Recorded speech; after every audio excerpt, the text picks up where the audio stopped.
see. Tina? I hear Oh, you. God.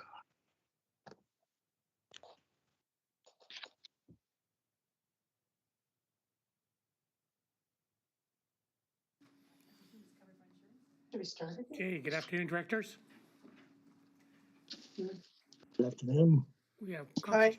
confirmation of quorum. I'm sorry, I don't have an apple for you. First, I'd like to acknowledge that we are in the Lakwatuck speaking people's territory. And at this time, I call the meeting to order. Can I have adoption of public agenda, please? Move adoption. Lee and Wally. Molly, thank you. Any discussion? Call questions. Anyone opposed? Seen none, carried. We have a couple delegations today. The first one's BC Hydro. Mr. Stephen Watson's here again today. I seen him just about a week ago, maybe just over a week ago in Gold River. Glad to see you made it home. And again, welcome, and the floor is yours, Mr. Watson. Thank you very much, Chair. It's great to be back to see the board. Strathcona Regional District, I was last here in 2020, I think it was virtually, talking about the 3 proposed dam safety upgrade projects for the Campbell River system. And so a bit of an update. So next slide, Edith. So basically just a snapshot of the John Hart Dam project. I'll kind of focus on the Lador Spillway project given where we're at with the upcoming BC Utilities Commission process. And then a little bit on the Strathcona Dam and some water modeling that we did to make sure that project's successful. So everything being equal, we're planning for the John Hart project to start in summer 2023, the Lador project in the fall of 2024, and Strathcona in the spring of 2025. So next slide, please. So as some of you know, you're involved in some of our activities, whether it's the liaison committee and other things. We've been working with the Campbell River community since 2014-15 when these projects were initiated, whether it's Discovery Center there in the top left, our community meetings, our Campbell River Community Liaison Committee on the bottom right, and of course our ongoing consultations with the Weewakai, Weewakam, and the Comox First Nations. And these local government presentations are part of that. And as the mayor said, we were at Gold River last week with the CD Campbell River before that, and I'll be out to Sayward in mid-June, so appreciate this opportunity. So next slide. Majorprojects.ca is a great site for people to follow along, whether a job seeker, subcontractor, or just generally looking to know what's going on with the projects. We post information on videos, pictures, news stories, and engagement opportunities coming up. So encourage people to follow that. Next slide. So I think everyone's pretty familiar with this. The Campbell River system, the John Hart Dam on the bottom there, holding back John Hart Reservoir. We have the Lador facility with holding back water in McIver Lake and Lower Campbell Reservoir, and the Strathcona Dam holding back Upper Campbell Reservoir and Butter Lake. That's about 80% of the water storage. Next slide. So the whole driver here for the dam safety projects and the ongoing protection downstream public safety is this map here, which we've communicated in collaboration with the regional district and the city and Hydro on the potential risk from a major earthquake, and it is a major earthquake that would cause potentially the issues with the Strathcona Dam and the John Hart Dam. And so it talks about water arrival times and depths. And next slide. We've been working closely with the city and the regional district to communicate that, and First Nations. So whether it's presentations, signage, these kinds of sessions, it's ongoing community awareness. So it's an interim risk until these dams are upgraded starting next year. Next slide. And that includes the city's release in coordination with the regional district and Hydro on within the evacuation area. There's now evacuation zones, so you know, depending on where you are, where to move out of that area. So the expression is if it knocks you down, go to high ground. That's a type of major earthquake that could cause some issues with the dam. And of course, Alertable has just been released as well, so people can sign up for that. Next slide. So briefly, the John Hart Dam, just over 800 meters long, mostly earthfill. We're right in the middle of the BC Utilities Commission process. And just a reminder, this is about widening the dam, upstream and downstream berms, replacing the spillway gates in the hoist system. And basically, it's our expectation that this dam would be able to withstand a major earthquake when complete and also be able to safely pass water downstream after that. So we had a whole bunch of questions. We responded to those. We'll get a next set of questions around June 7th, and we'll hope to conclude that process in the late summer, fall. On the procurement side, the constructability of the project, the bid closure date is June 8th, so we're hoping to get a number of really good bids so we can announce the preferred contractor this fall, working towards them starting next summer. And to that, we'll be doing some early site preparation works, tree removals and so forth for laydown areas so they can hit the ground running. So next slide. So a little bit focus here is Ladore. This is Ladore Powerhouse. So we have a surge tank there, and there's basically a tunnel that runs about 520 meters from the Ladore Dam down into the powerhouse. And I see the dam there on the top right. Next slide. This is water release during flood risk management operations. It's a concrete dam founded on bedrock. It's seismically strong. Next slide. We will, however, be anchoring the concrete dam better to the bedrock below. We're putting some steel rods in, but this is essentially about reliable passage of water downstream after a major earthquake. So kind of like John Hart, we're replacing the spillway gates, the hoist system, backup power supply, control buildings and so forth so we can have that reliability after an earthquake. Next slide. This is looking downstream. At the dam, powerhouse downstream. And on the right there is the access roads coming in to the dam, as well as a road down to the boat launch. It's a BC Hydro boat launch. It's not public. Next slide. So this is a kind of a same kind of view looking down on the dam there on the left and the access roads coming in. So the road down to the boat launch area. So there'll be barges and cranes moving over to the spillway gate so we can replace one spillway gate at a time, starting around 2026. And then on the top there, you can see an access road coming in for the control building, a new diesel backup power supply. So in addition to distribution line, we have site power to maintain those spillway gates operability. Next slide. So while the work is primarily just on the dam, there is some areas where we'll be creating laydown areas and new areas for our works. So we do have an environmental, social, economic report that's been sent out to First Nations and for comment. And basically it's to look at all the different elements of the components of environment, weather, and social issues, whether it's water quality, fish habitat, vegetation, and so forth. So we identify some of those issues. We can mitigate them during the construction. For example, removing the trees outside the bird nesting system and so forth. So it's all good there. Next slide. So yeah, we're working towards construction in 2024. So this project, following earthquake, operability of the spillway gate system at Ladore is required to enable a controlled release of water through the spillway. So, so on behalf of BC Hydro requests a letter of support. We've lost him. You can't hear him, Mark? Can you hear me now? I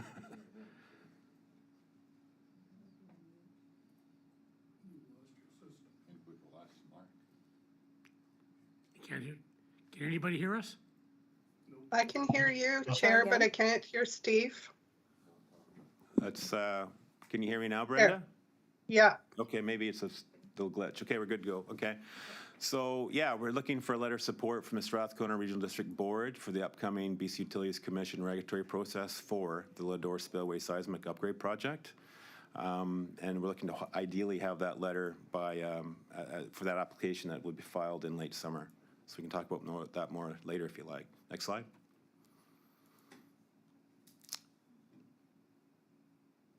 Did it go? No. Frozen. Yeah, there we go. Yeah, so the Strathcona Dam just holds back their water, Upper Campbell Reservoir. Next slide. So this one, as we've talked about, is creating a deep excavated channel on the right bank of the dam to allow us to draw down the reservoir after an earthquake. And we'll also move the existing spillway gates there, showed there in the kind of the orange rectangle, into the low-level outlet channel. And so that gives us ability to lower the reservoir and also operational flexibility during dry years. So you can see that dark navy inlet channel. I'm just going to focus on that now. So next slide. So BC Hydro, when we provide these projects, we actually create physical models to make sure that the flow intake into the intake is as designed. And so we actually did a design. We created a physical model, and actually found some vortexing, basically an underwater water column that was pulling down air bubbles and potentially debris into the intake. So that's an issue for us for obvious reasons. It can damage the equipment. So we redesigned it and created a new model, 1:20 scale, to make sure that the water intake flow was good. So next slide. So this shows on the left is created in North Vancouver, the creation of the 1:20 physical model. And on the right, you can see it created and the inlet channel into the new intake. And it was a really good result. So next slide. So the model on the left here was from last year, and you can see kind of 2/3 up, you can see a bit of a hazy white zone, and that's kind of those air bubbles that are being pulled in. And on the right is the modified design, bit of an angle, and there's no issues, so we're really happy about that. So we took extra time to make sure we do it right, because if we didn't do this and we built it, would be a big problem. So it's just good due diligence. Next slide. Yeah, so this one, we're looking, as I say, to start work in providing the BC Utilities Commission in the spring of 2023, all moving towards construction in 2025. So appreciate the opportunity and happy to take any questions. So thank you. Thank you, Stephen. Do you have any questions? Yes. Dr. Cornfield. Thank you for. Okay. Thank you for your presentation, Steve. And I was just wondering about turbidity problems and that with John Hart. Has that issue been resolved? Yeah, no, it's a good question. It's our probably top community issue is the protection of water quality within the reservoir for domestic water supply and for fish, both within the reservoir and downstream, because that water passes down into the Campbell River. So we will be developing basically, if you visualize a floating boardwalk with silt curtains hanging on either side, anchored to the reservoir bottom, and that will contain, those two barriers will contain the work zone. So when we do the upstream berms to widen the dam, that area will be quite dirty, but it'll be all isolated as we do the dredging to remove the soft material and then place the new material to build up the upstream berm. And of course, we've been working closely with the city staff on some of that and with the liaison committee. So it is a significant issue, but we're pretty confident with the plan that we can maintain that good water quality for the city and beyond. Super. Thank you very much. Okay, so directors, just so everybody's aware, we have directors Evans, Moglove, Colburn, and Cornfield in the boardroom. So I've got Director Abram, Lee, Evans, and Moglove. Director Abram. Thank you, Mr. Chair. Thank you, Stephen. It's nice to hear your voice again. Two questions. First of all, I'm just wondering, this is a massive, wonderful project, and I'm just wondering how this is being funded. That would be the first one. And second question is, there used to be a road, if you went in towards McIver Lake, you could go down to Ladore Dam and to a large parking lot, and then walk down actually to the dam and across the dam and over to the backside of the dam or downstream. That doesn't seem to be there anymore, or it's gated, one or the other, I'm not sure which. Do you know anything about that? Yeah, sure. So to your first question, you're right. This is a big investment in the Campbell River system in terms of downstream public safety. So the John Hart Dam project is up to about $821 million. And the other two projects are in the hundreds of millions of dollars. So that's why we're going to the BC Utilities Commission, our regulator. And things like letter of support help that, because we get a lot of questions from them of why we're doing the project or elements of the project. And so indirectly, these are become future increases for our rates, for BC Hydro rates. So that's the mechanism for recovering the cost to do these projects. In terms of the second question, yes, there is a kind of a shared road beyond. You drive into McIver Lake Road, you come to a gate which is private property, and Hydro has a right-of-way and access through that. So that's a private gate, and then there's BC Hydro yellow gates, operational gates that are that are closed, and we actually prefer not to have any people in there because it's a bit of a safety risk with the canyon. And so yes, the dam itself, we actually have fencing, security fencing, to keep people out of that area. So yeah, it's just a situation, Director, that is related to private property and accessibility and ongoing public safety of that area, so yeah. Okay, thank you. Yeah, it was a pleasant place to go on occasion. But anyway, it's gone, it's gone. Okay, thank you. And Director Lee. Hi, Steve. Thanks for the presentation. Area D houses the Strathcona Dam, and we weren't directly consulted, but I imagine that's why you're here. You mentioned Campbell River was consulted and First Nations, but you left out Area D, which is another jurisdiction that you deal with on the Strathcona Dam. I want to know more about the area that you plan to log and how big it is and how environmentally sensitive it might be, what the area is of it. Yes, thank you, Director. Well, I mean, I left that out, but not on purpose. I mean, certainly, as you know, you're part of the Community Liaison Committee. We do presentations to the board here. We have different methods of consulting and engaging with the community, so that's just an ongoing element, and we actually have our Community Liaison Committee meeting tomorrow.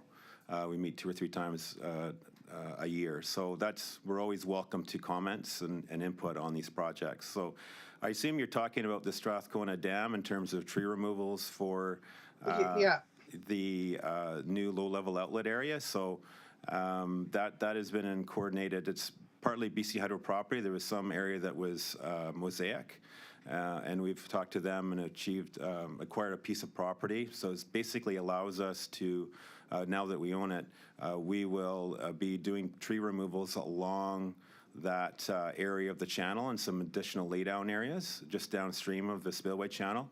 We'll also be using the old campsite downstream of the Strathcona Dam as a bit of a laydown area. So it'll be fairly contained during that project work, but similar to the Lador project, which I showed you, the environment and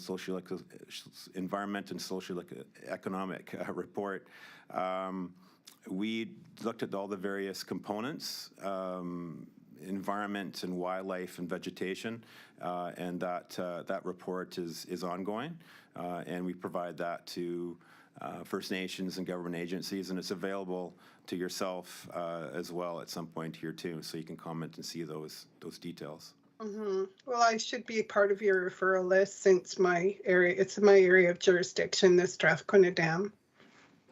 Certainly, yeah, we can talk about that.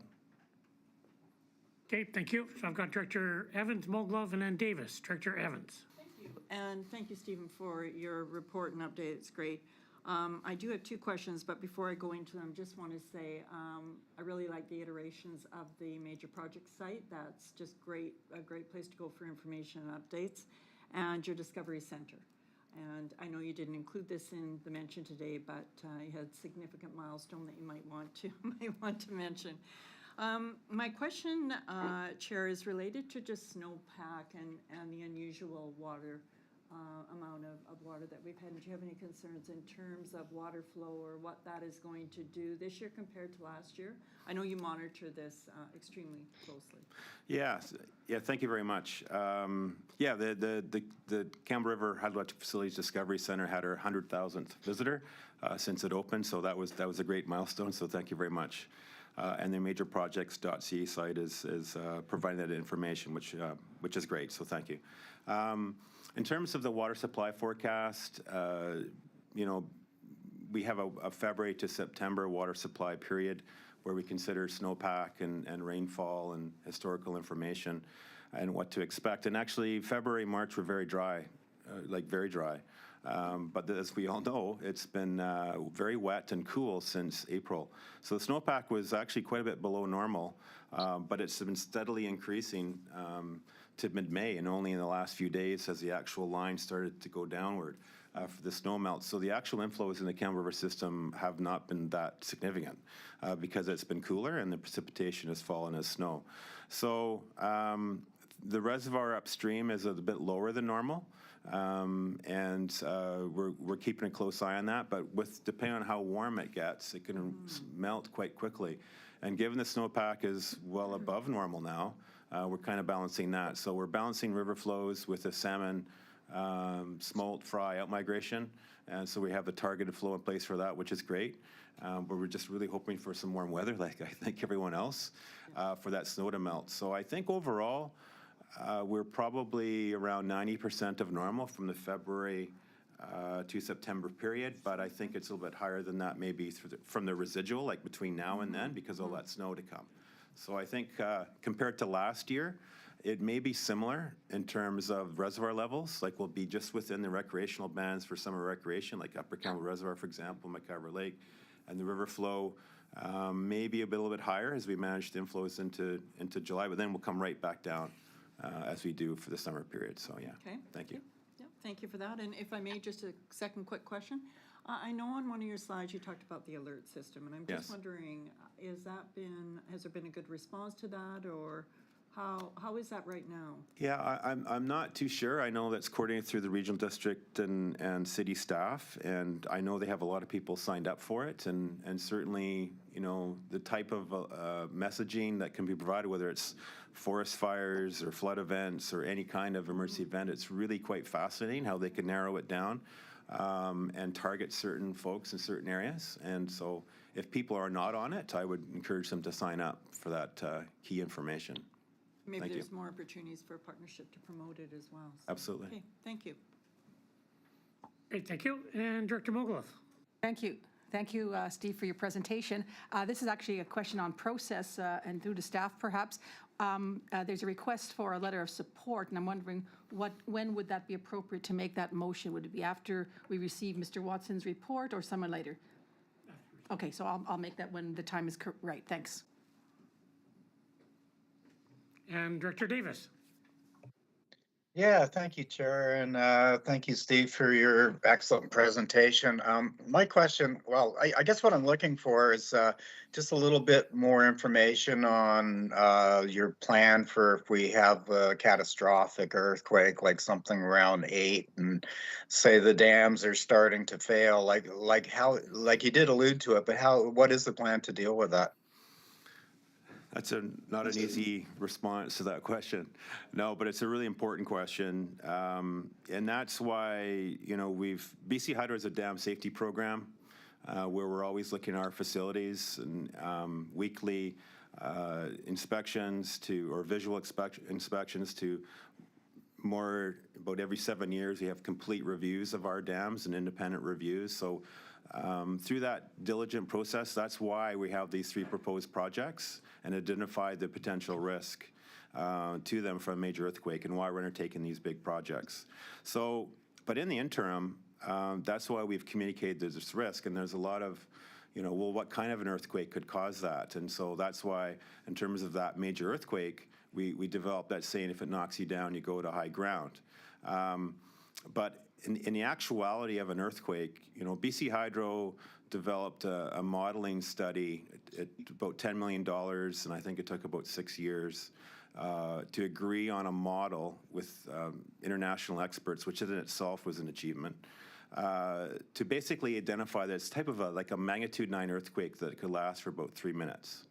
So that's a major event. It's not just the dams, it's bridges, it's other liquefaction, it's other areas activities that would happen. So, you know, like anywhere else, after the event, it's going to be hard pressed to, you know, staff here in Campbell River. Like, are they available? Do they have issues with their family and those kinds of things? So we have a system in place where we have notifications. We have an emergency response guide that we share with local governments and First Nations, Emergency Management BC, and so areas like that. So we would send out, if not locally here from Vancouver, a dam alert, for example.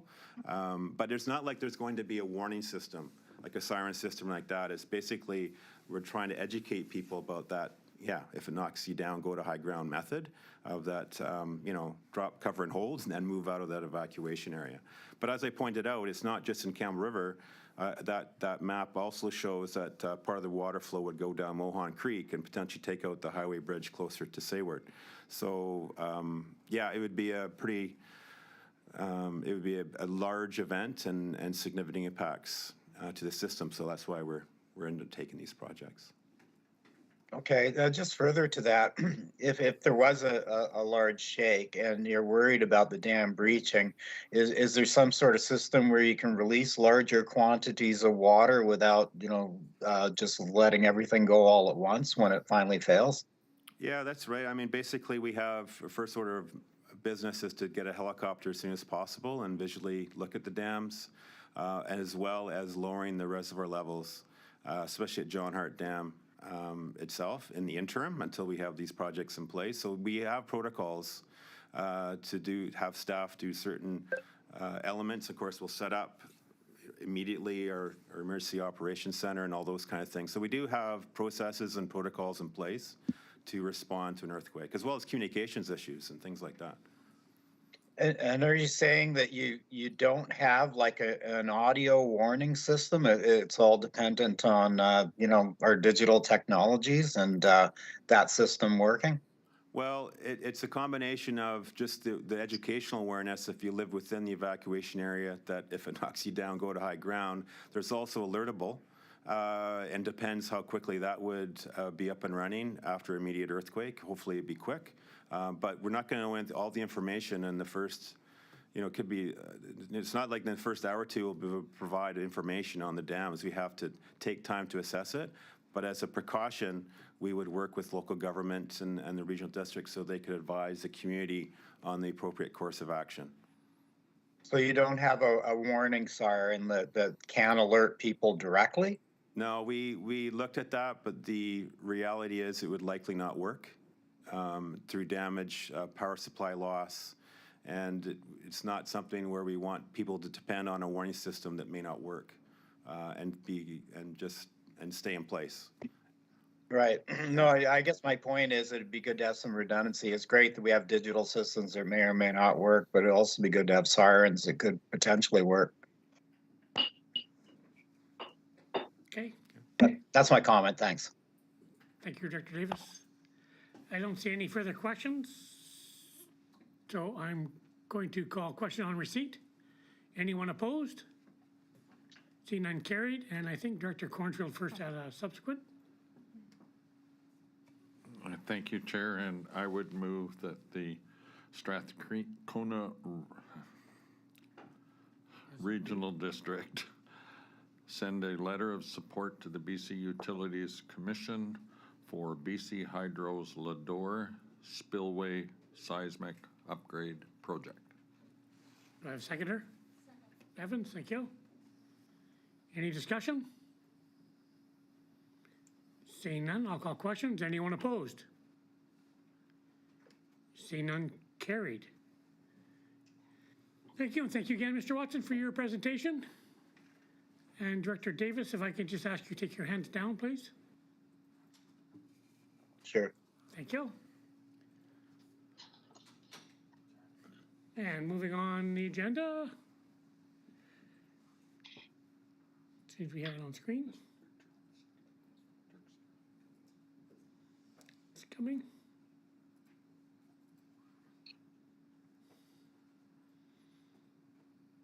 Excellent. So second item on the agenda is bylaw 458, Quadra Island rezoning, Turkstra.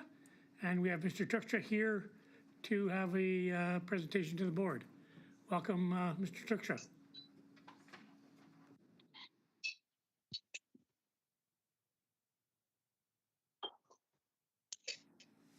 Hello. All right, so yeah, I'm just here to present to the board. I watched the minutes several times over from the last meeting where my application for the subdivision was overturned, but I thought it was for several faulty lines of raising, and I just kind of wanted to share those. The town hall, it passed through without any real problems. It's a 5-acre piece of land that is going to be divided equally into 2 separate properties. The only other person that showed up to the town hall was my neighbor, David Alger. Who says he's a marine biologist, but I think that his word is taken just sort of at face value at sort of the impact that would have. I mean, obviously, the development of that property and additional structure being placed on it, the impact on the environment, if any, would vary quite drastically depending on what was placed in there.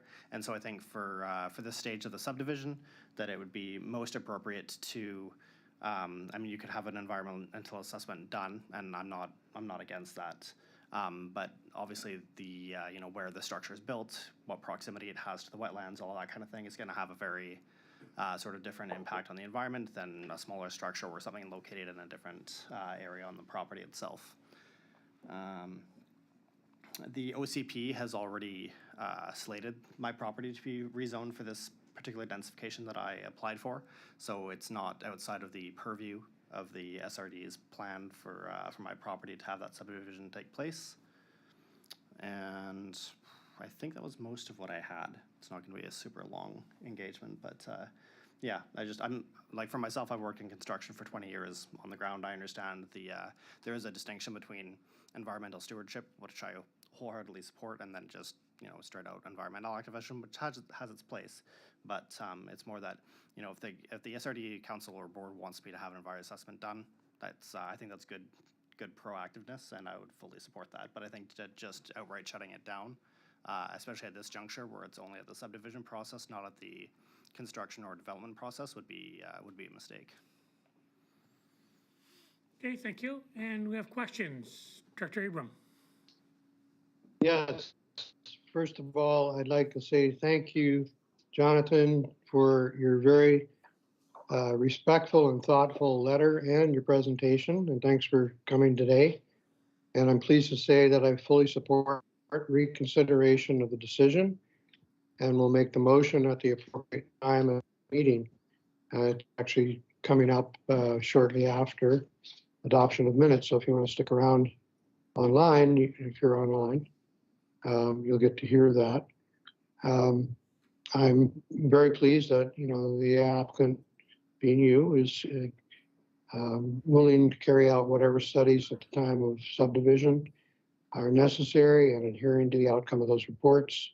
You're absolutely correct. The OCP has been changed to allow for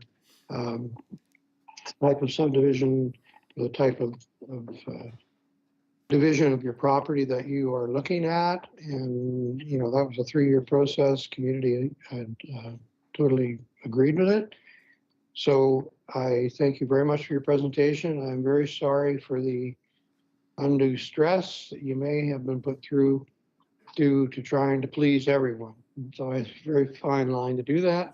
And, you know, that was the only reason for a holdup, thinking that we could do third reading and then final adoption, and that didn't happen. So now we have a motion here today that will be up on the board. You'll be able to read it. You should be able to move along. So once again, thank you very much for coming. Thank you for your presentation.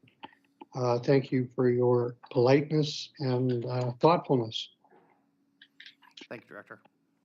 Thank you. Do you have any other questions? Director Adams.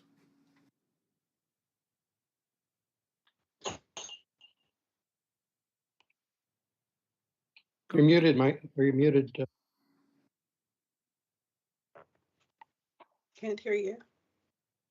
You're muted, Andy.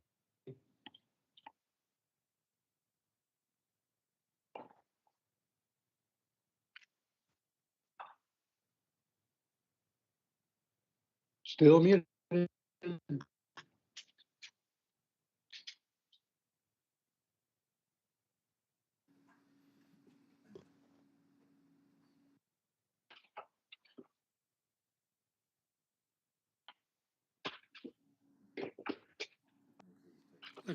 Looks like he's texting me or typing or something.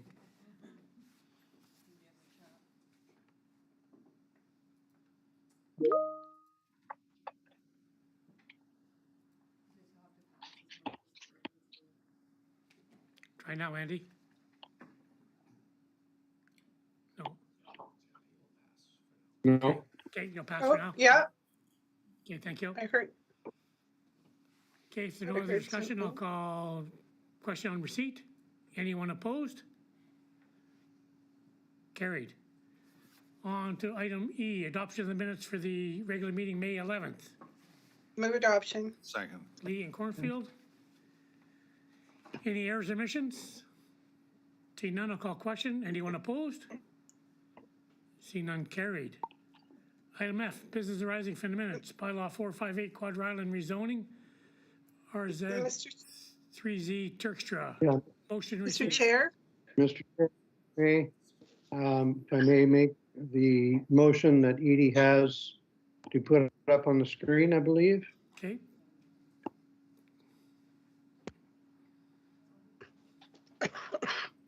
Well, first, I guess I have to move motion to reconsider. So, correct. okay, I would move that the bylaw SRD 402/22 be reconsidered. That's the first part. Second. Okay, seconded by Director Wally. Okay, and then I believe there's a motion that Edie has already to put up on the screen. Have If to this vote. is the time to do it. Okay, let's vote on reconsideration first. Chair, just before you Okay. call that question, can I ask what the process is if this passes? I'll go to Mr. Yates. Thank you, Mr. Chairman. My understanding is that the motion currently on the floor is whether or not to to reconsider an earlier motion of the board, which essentially defeated bylaw 458. And if the motion to reconsider passes, then immediately afterwards, the motion for adoption of 458 comes back onto the floor for another vote. Thank you. So my question has to do with new information post-public hearing.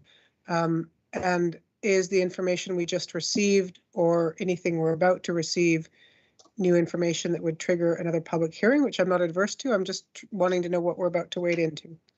I'll go staff. Mr. Chairman, in my opinion, it would.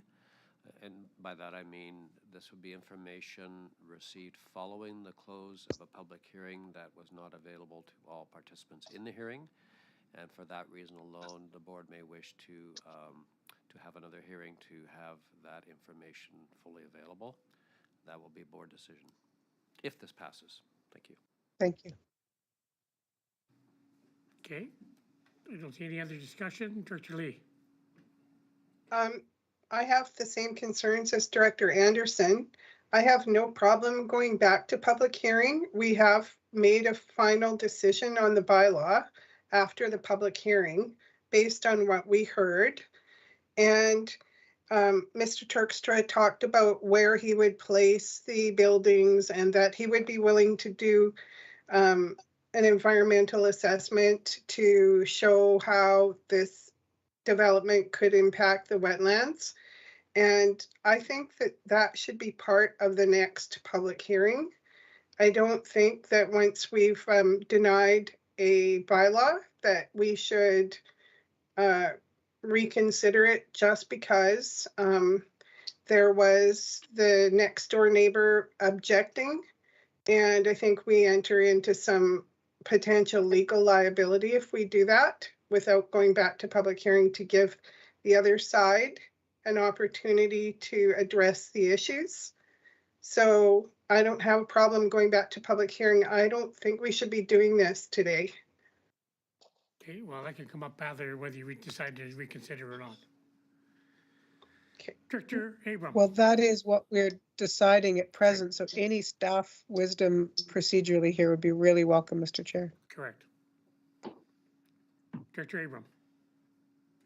Yes, thank you. And yes, the comments that have been brought forward by a few directors are certainly valid, but I also have the right as a director for an electoral area to make a motion to waive the public hearing. And if that's what it's going to take to get us to move on and get Mr. Turkstra to be able to proceed, I would be willing to make that motion. So you tell me, Mr. Chair or staff, when would be the appropriate time to make that motion? As soon as the reconsideration motion is passed or denied, then you can move on from there. Okay, so I don't see any further hands up, so the motion on the floor right now is that the SRD 40222 be reconsidered. All electoral areas only. Anyone opposed? Lee, It's carried. Subsequent, Director Abram.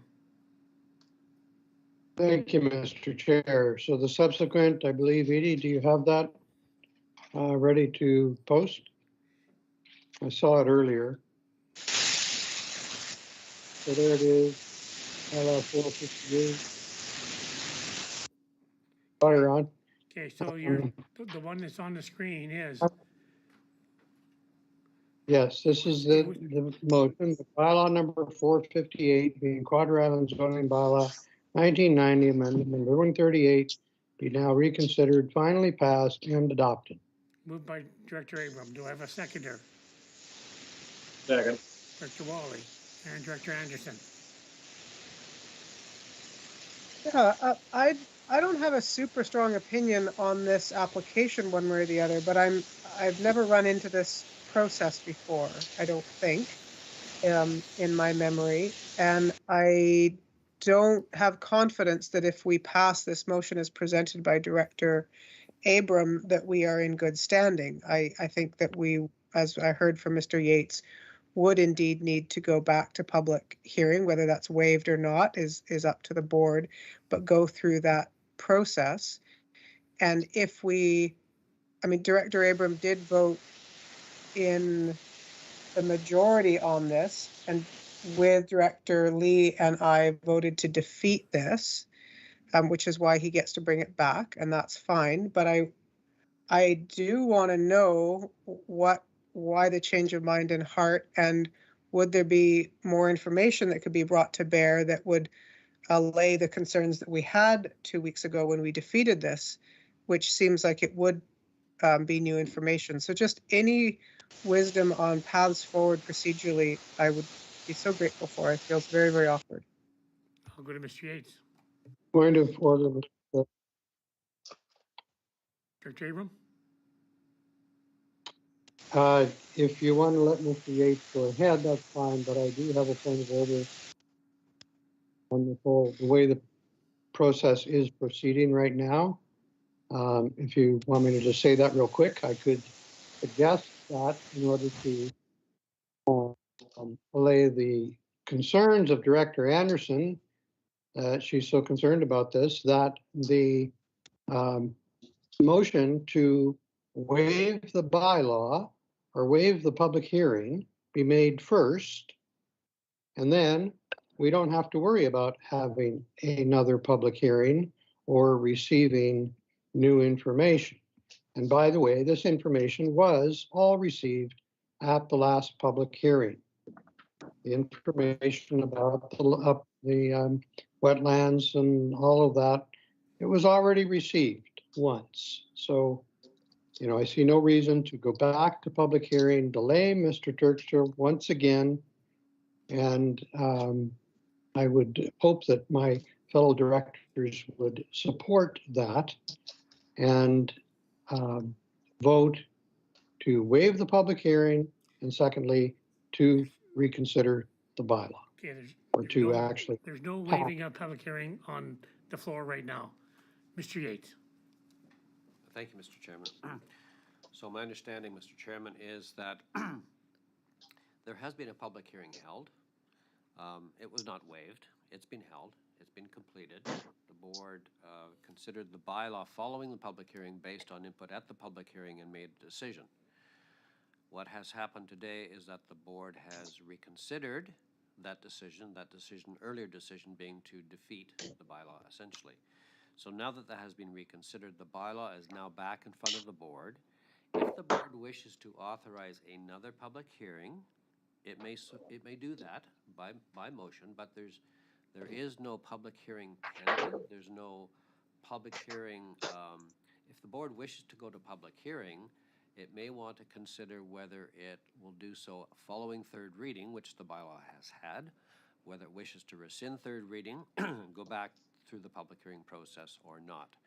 So I'm just from from a technical perspective, advising that there has been information received by the board subsequent to the closing of the hearing. And out of an abundance of caution, the board may wish to, before moving forward with this bylaw, have another public hearing. If the board is of the opinion that that is not necessary for whatever reason, then of course a motion to adopt the bylaw would be in order. But that is really where the board is at this point, I believe, is to make that decision. Okay, so I've got Director Adams and then Director Moglov. Director Adams. Can you hear me now? You betcha. Yes. Thank you. Sorry, my apologies. And thank you, Mr. Yates, for that recap of where we're at. Agree that the public hearing has already been held. The application is in compliance with the official community plan. Director Abrams, who voted against this in favor of moving ahead with an environmental assessment, is now brought back for reconsideration. I think we should just move forward with this. Otherwise, we will be looking at a very lengthy undue delay, which may take away from a construction season that would be highly unfortunate and not conducive to what we are trying to do at the SRD, and that is to approve and be consistent with applications that are consistent with the OCP. Thank you. Thank you, Director Adams. I've got Director Moglov, then Anderson. Director Moglov. Yeah, thank you. And so while I agree with what Director Adams just said, my concern is to do with the integrity of any decision made. And so Director Anderson raised the point, and I think she raised the point, because I thought I heard Mr. Yates say originally that, in his opinion, this was new information which would theoretically warrant a new public hearing. And so I understand we don't have to do that, but my question would be, if we don't, could the decision of adoption be challenged? I'm not saying that's likely, but so that's my concern. It's the integrity of the decision that's made. The second part of my question is, is it possible to waive the continuation of the public hearing? So for instance, if Mr. Yates is correct that the new information warrants the continuation, can you waive that part of a public hearing? That would make it cleaner if it's legally possible to do. And Mr. Yates. Thank you, Mr. Chairman. So to answer the last question first, I think we would probably want as staff to research that a little bit because it is an unusual situation. And it is, to go back to the first question, it is really at the board's discretion whether it wishes to move forward at this point or to hold another public hearing. I'm merely giving you, from my perspective, what the technical view could be if this was to be challenged. Was there new information received by the board following the conclusion of the public hearing? That would be for a judge to determine based on evidence, et cetera, et cetera. So I think there's, it is an unusual situation. It's one where the board's discretion, weighing in the balance several factors is appropriate. So in terms of whether the board can waive a subsequent public hearing, I think we would want to research that a little bit and come back to the next meeting. Thank you for that. Having heard what you said, I think the likelihood of a challenge is probably quite low. So even though I don't get a vote on this, I would encourage the electoral area directors to move forward on this and get it done. Thanks. Okay, so any other first-time speakers? Seeing none, I'll go Director Anderson, then Abram. Director Anderson. Thank you. So procedural and content questions. So the procedural question, if we were to want to do this completely cleanly and we considered this new information, went back to public hearing, we wouldn't need a new application is what I understand. We can just go to public hearing again. If we chose to waive that public hearing, is there any cleanliness by going through somehow the process again while still waiving it. I'm feeling relatively muddled on this, I must admit.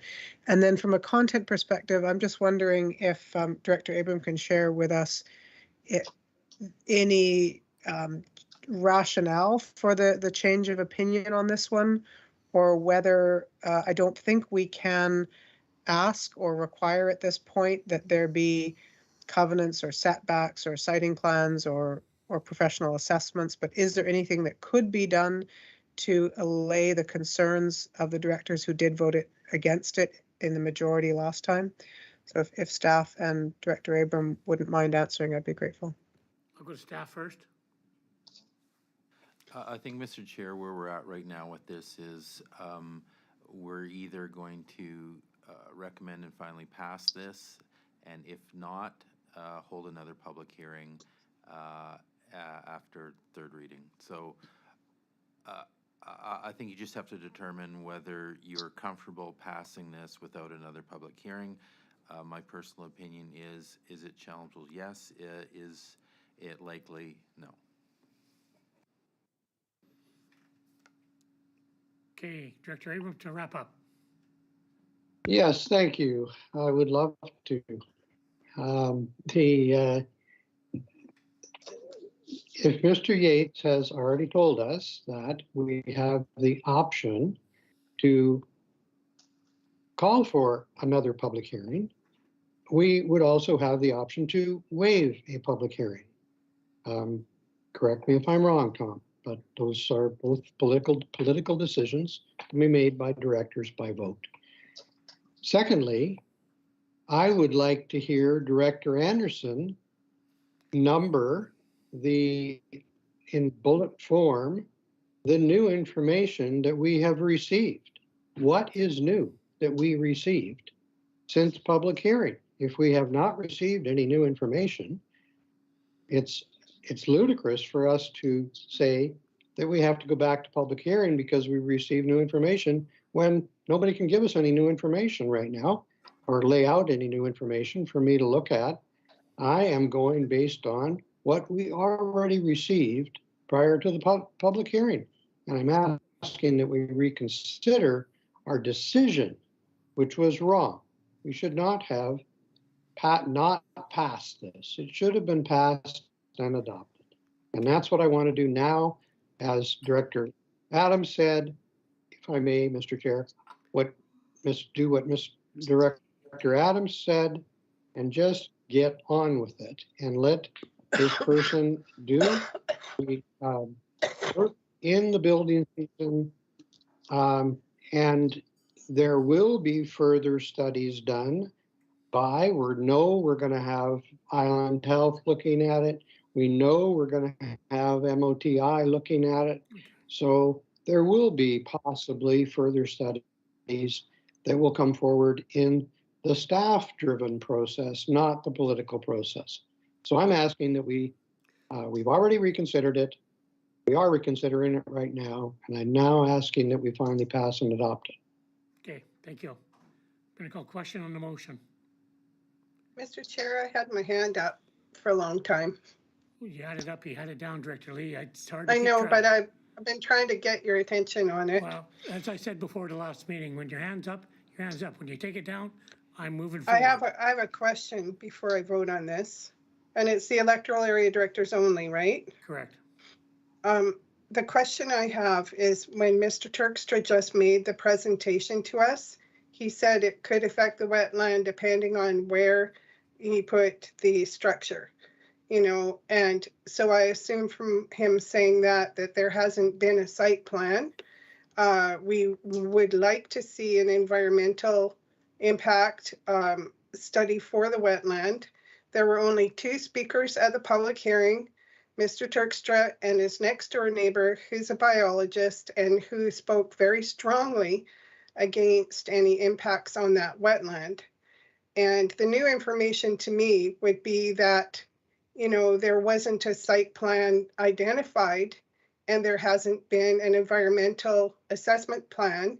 So I'm wondering through the chair to Mr. Yates, could we make this motion, could it be amended to say pending receipt of an environmental assessment plan environmental assessment and site plan, and then consider it at the next meeting. Mr. Yates. Mr. Chairman, under the board's procedure bylaw, you cannot, you cannot make the reading or adoption of a bylaw conditional. So I would say, Right. short answer is no. What could happen if the board wishes, they could defer this particular motion. The Okay. board- The board could defer this particular motion that's on the floor right now and interject some other action if they wished. Okay, thank you. Point of order, Mr. Chair. I'm calling question Point on, of order. I'm calling question on the motion. You're not going to take a point of order? What would you like? All I wanted to say is to Director Lee that we did have, this is not new information, we did have information from the applicant at that time that they did not have a site plan. They did not know where a building would be, but that it would be someplace that would be environmentally benign. And no, there wasn't a environmental assessment. That's why we talked about it. So I don't consider this major new information coming forward. And as Dave said, our CAO said that could it be challenged? Yes. Is it likely to be challenged? No. So Okay, motion's on the floor. thank you. Question? Anyone opposed? Lee?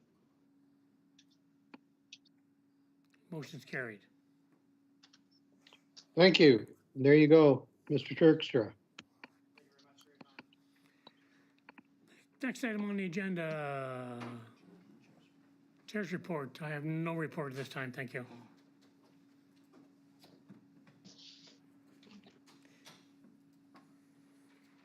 I would move that the draft minutes of the regular meeting of the Electoral Area Services Committee held May 11th, 2022 be received. Do I have a second? there? Second. Thank you, Director Lee. Second. Any discussion? Seeing none, I'll call questions. Anyone opposed? Seeing none, carried. I'll move that the draft minutes of the regular meeting of the Strathcona Gardens Commission held on May 11th, 2022 be received. Second, Director Evans. Second. Thank you, Director Adams. Any discussion? Seeing none, call questions. Anyone opposed? Seeing none, carried. Staff reports, tender application, Huskern Channel Landing Access Road, parking lot. Motion to receive the report from the CAO. So moved. Evans and Adams, thank you.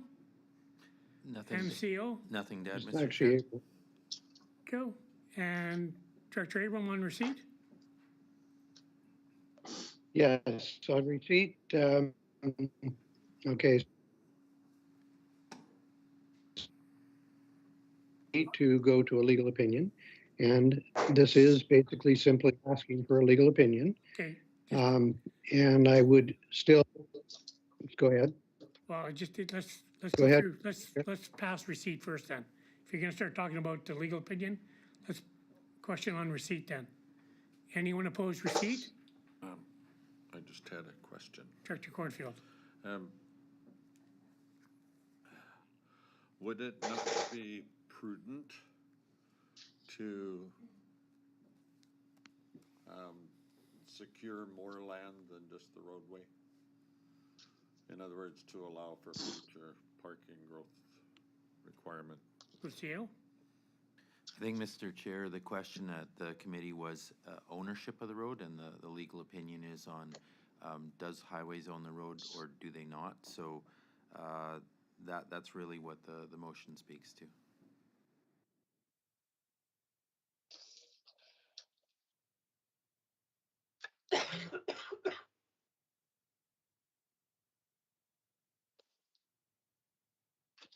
My question was in reference to the CAO's report, and it was about, yes, the next one deals merely with the legal opinion. It is not a highway. It is part of the woodlot, and if you're going to secure parking, don't do it for what is the current existing parking, but rather what the future's gonna be. And I just wondered why we wouldn't look, especially if the next motion passes, why we wouldn't ask for more land to handle future parking needs. Teal? Mr. Chair, I think we may, but it's contingent on ownership of that road, because if Highways doesn't claim and isn't found to own that road, then there's maintenance costs that will occur, and that may have an effect on how much road access and parking that we may look for. So I think the first question in this is to determine ownership, and then that will have a number of impacts to furthering whether we take ownership of it, we buy it, we look at maintenance of it, the cost. So again, I think it's, all the questions are contingent first on the ownership of the road. Okay, and Director Adams on receipt. Thank you, Chair, and certainly appreciate that this is an electoral area issue. But before voting on receipt, I would be curious as to Director Abrams' comments and rationale as to why he opposed this motion at the Electoral Area Services Committee. I would be glad to answer that, Mr. Chair. Go ahead. Okay, thank you. Thank you for the question. Director Adams, that's exactly the point. The point is, it is a highways road. It has been determined by them numerous times in meetings with the district manager or North Island. That is their road. And the parking area on the western side is their right of way. The parking lot at the bottom is Flynn Road. So the only request that has ever been made by anybody and discussed with Flynn Row on site and First Nations woodlot owners on site is the addition of parking on the eastern side of the road. That has nothing to do with highways. It's not their land. It's Flynn Row's and First Nations under lease to whatever you want to call it, lease or license or whatever, to the woodlot program. So the explanation that was given to us at the EA meeting was that Ministry of Highways or Flynn Row requires us to take over this area before they'll give us new area. Well, I mean, that would be like somebody coming to you, the city of Campbell River, and saying the highway that is actually going along highway, what is it, 19A, 19, past the ferry, that you have to take that over before you can apply for a piece of a strip of land on the other side of the road. Makes no sense whatsoever. And I believe our lawyers are going to come up with exactly the same comment that this roadway is gazetted, it's dedicated, it's in their inventory, it has been maintained by them since the 50s.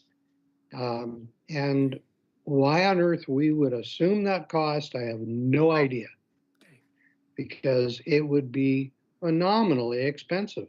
So that's why I voted against having this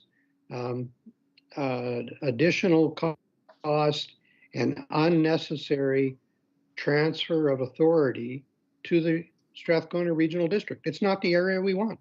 We want the area on the other side of the road. And we have, very, very agreeable First Nations people and Flynn Row people that are saying, we'll give it to you. All you're going to need is a driveway. That's the only place that MOTI comes in. They need to approve a driveway into the parking lot. Okay, thank you. Anything else on receipt? Call questions. Anyone opposed? Seen none carried. Item B. Tom, can you put it back up?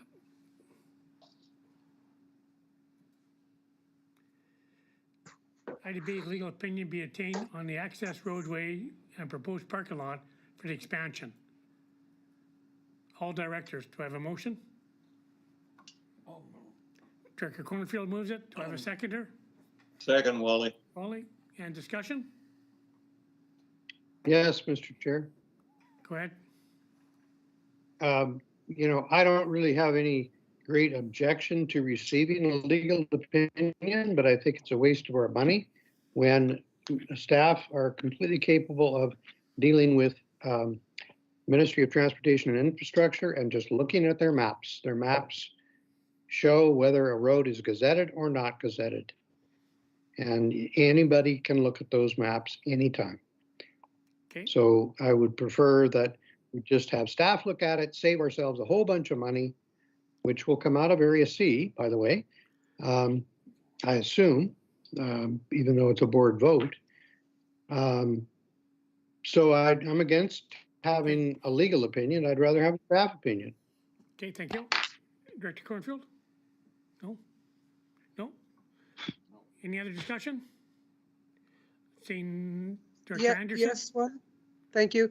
If I just might hear from staff, why, if it is so straightforward as Director Abram outlines, and perhaps staff have a different perspective, why not just have a staff opinion on this one? Why is staff recommending a legal opinion rather than a staff? Thank you. Okay, I'll go staff. Aniko? Thank you, through the chair to the director. It is a staff's opinion that the road is not a gazetted road, that it is not owned by Highways. That is information that has been provided to staff by both Flynn RD and the Ministry of Transportation and Infrastructure. It is an untraveled road at this time. It is not recorded in any of the databases. Considerations when we approached Flinro about obtaining additional areas for parking as requested by the community and the director, the requirement was that we took ownership of that roadway, which is currently not dedicated to anybody, and provide ongoing maintenance as part of that, in addition to obtaining further area from the timber license holder for the additional parking. Thank you. Thank you. And Director Cornfield? Thank you. Well said, Aniko. I've worked on this particular road with Director Abram, have to be at least 25 years.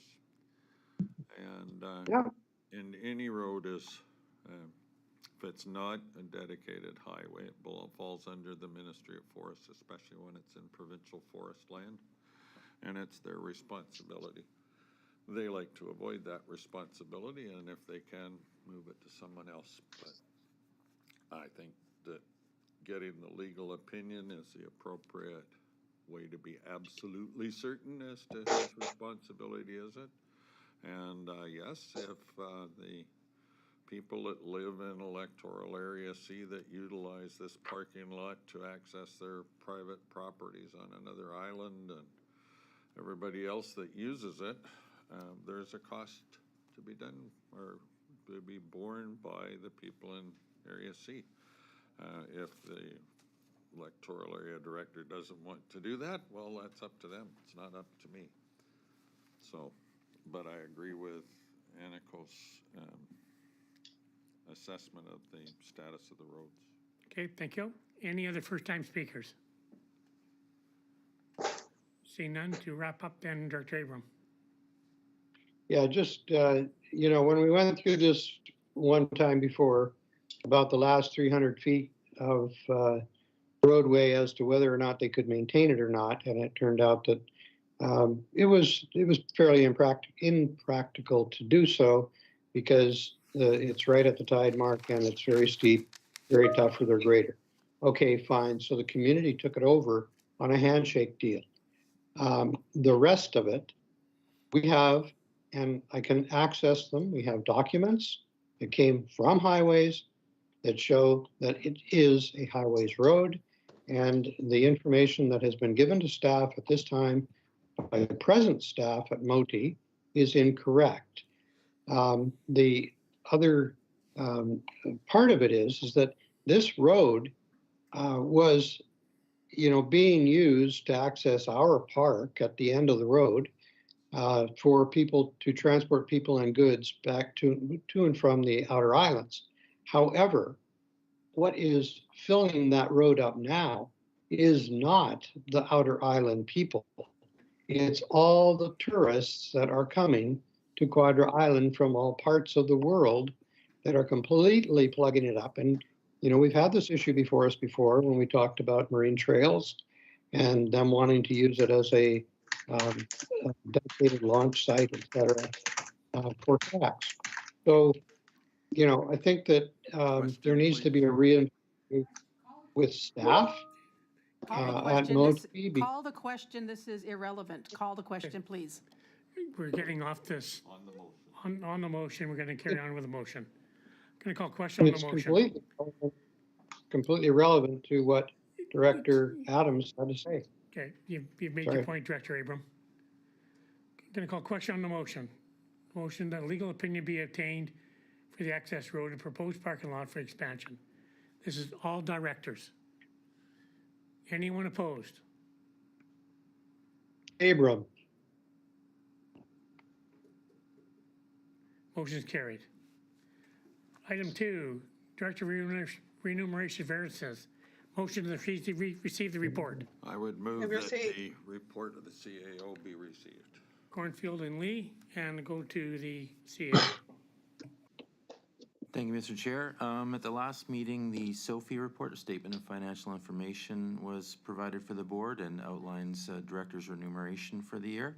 Out of that report, there was some variances identified in director's pay, and there was a motion that staff explain those variances. So we have a number of tiers and bylaws within the regional district to pay our directors. So we have 2 bylaws, 359 and 167. 167 pertains specifically to electoral area directors. But in 359, we have base pays, what I'll call it, for municipal directors, electoral area directors, and chair and vice chair. Those are basically fixed, and throughout the year there isn't really any ability to create a variance within that. So that level of remuneration is provided by the board and doesn't change within the year. We move on then into, we have board committee public hearing remuneration.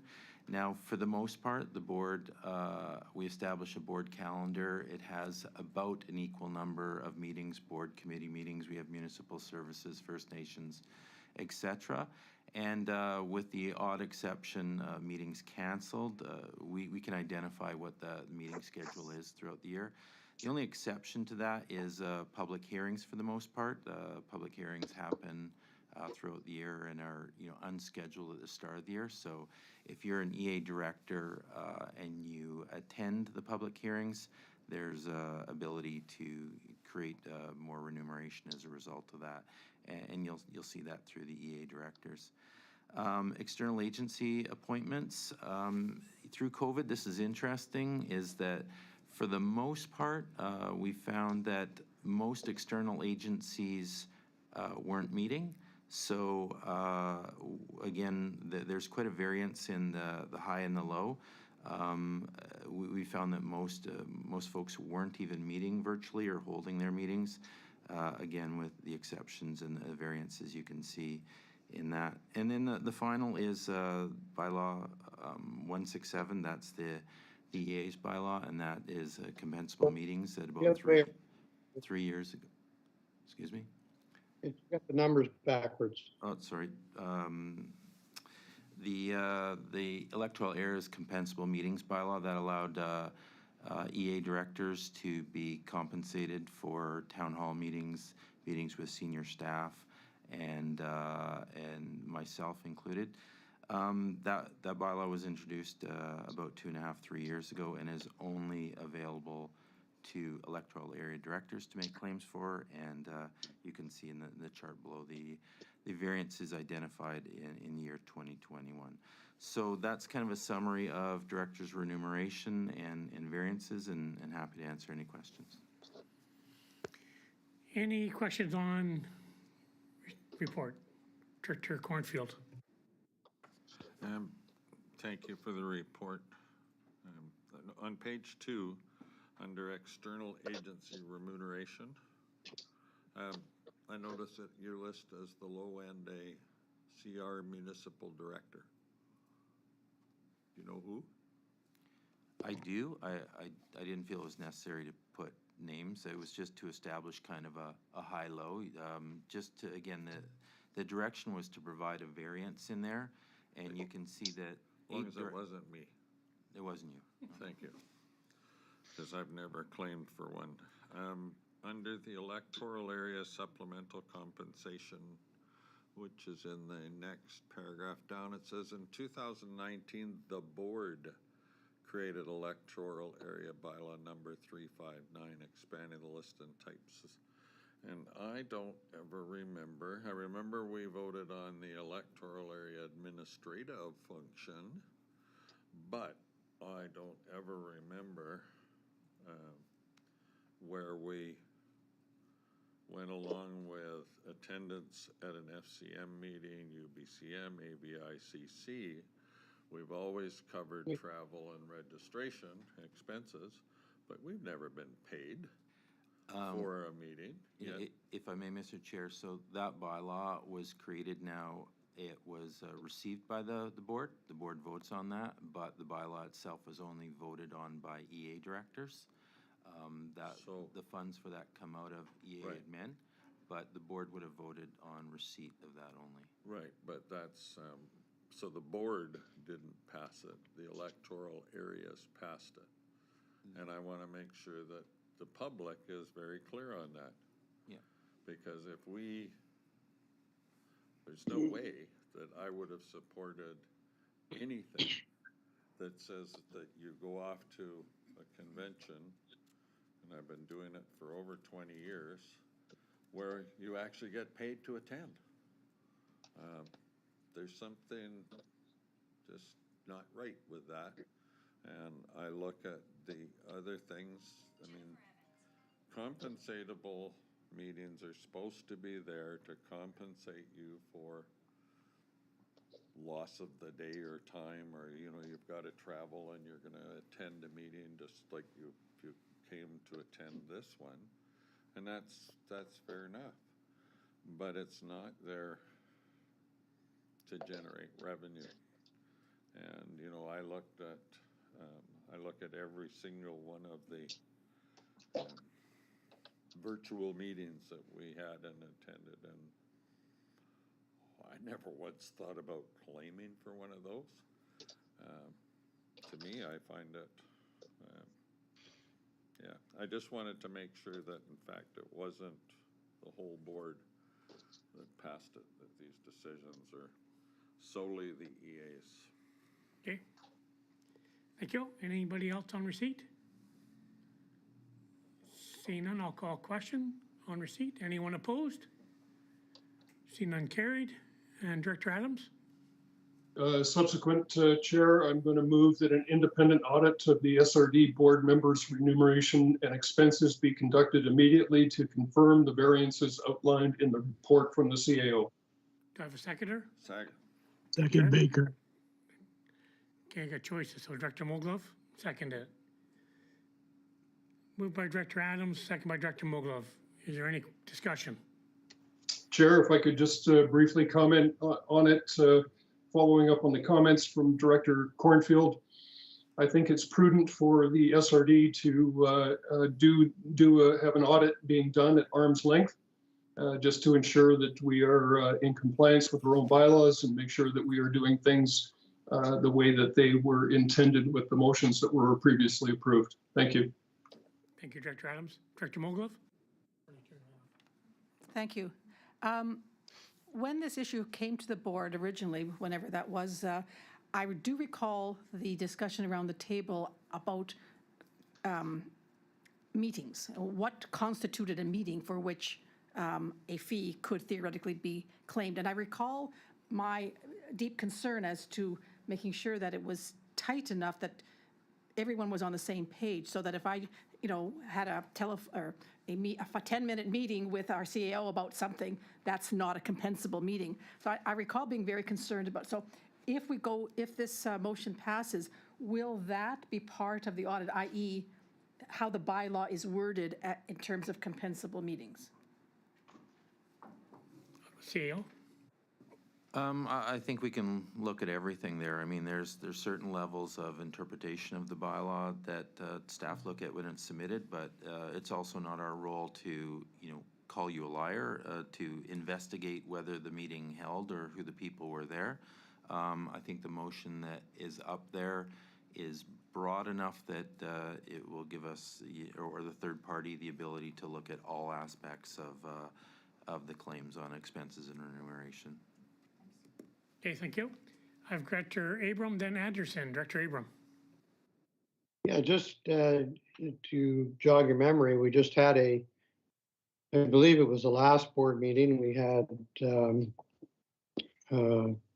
MMP give us a report on our audit, our financial audit. And that audit, I can't remember the exact words, but basically said that, everything had been sampled and examined and that there were absolutely no concerns from their standpoint. And they are the people that are the experts as far as I'm concerned. So, and I think as far as all of you have been concerned all the time that I've been a director. So, seems like we're repeating something that's already been done. And it is my understanding from the auditors that they do sample all different types of compensation, whatever it may be. They go through and they take a sample and they audit it thoroughly. So, you can check that out with them if you're not fine with taking it from me. Okay, thank you, They Director Abram. said.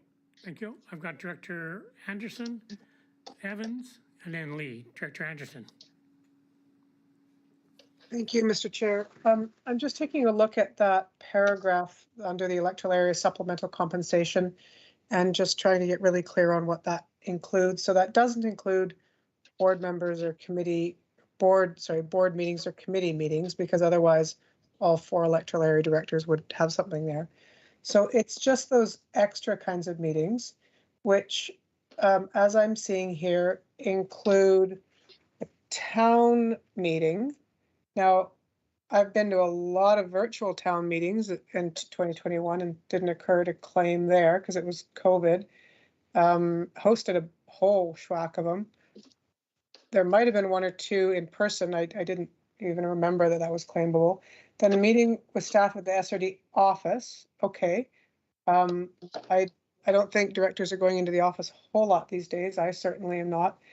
A meeting with senior government officials. So I guess that could be in person or electronically, or electronic meetings with an external organization to which the director has been appointed by the board. So if that's, I think it's about $125 or $150 a meeting or something.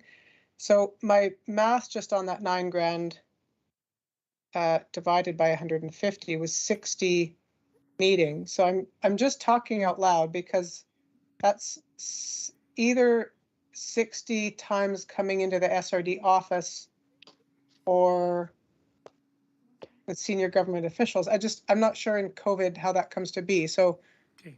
I would certainly appreciate a bit of understanding on that, because I've had a whole crap ton of meetings. It never even occurred to me to claim for them because they've all been electronic.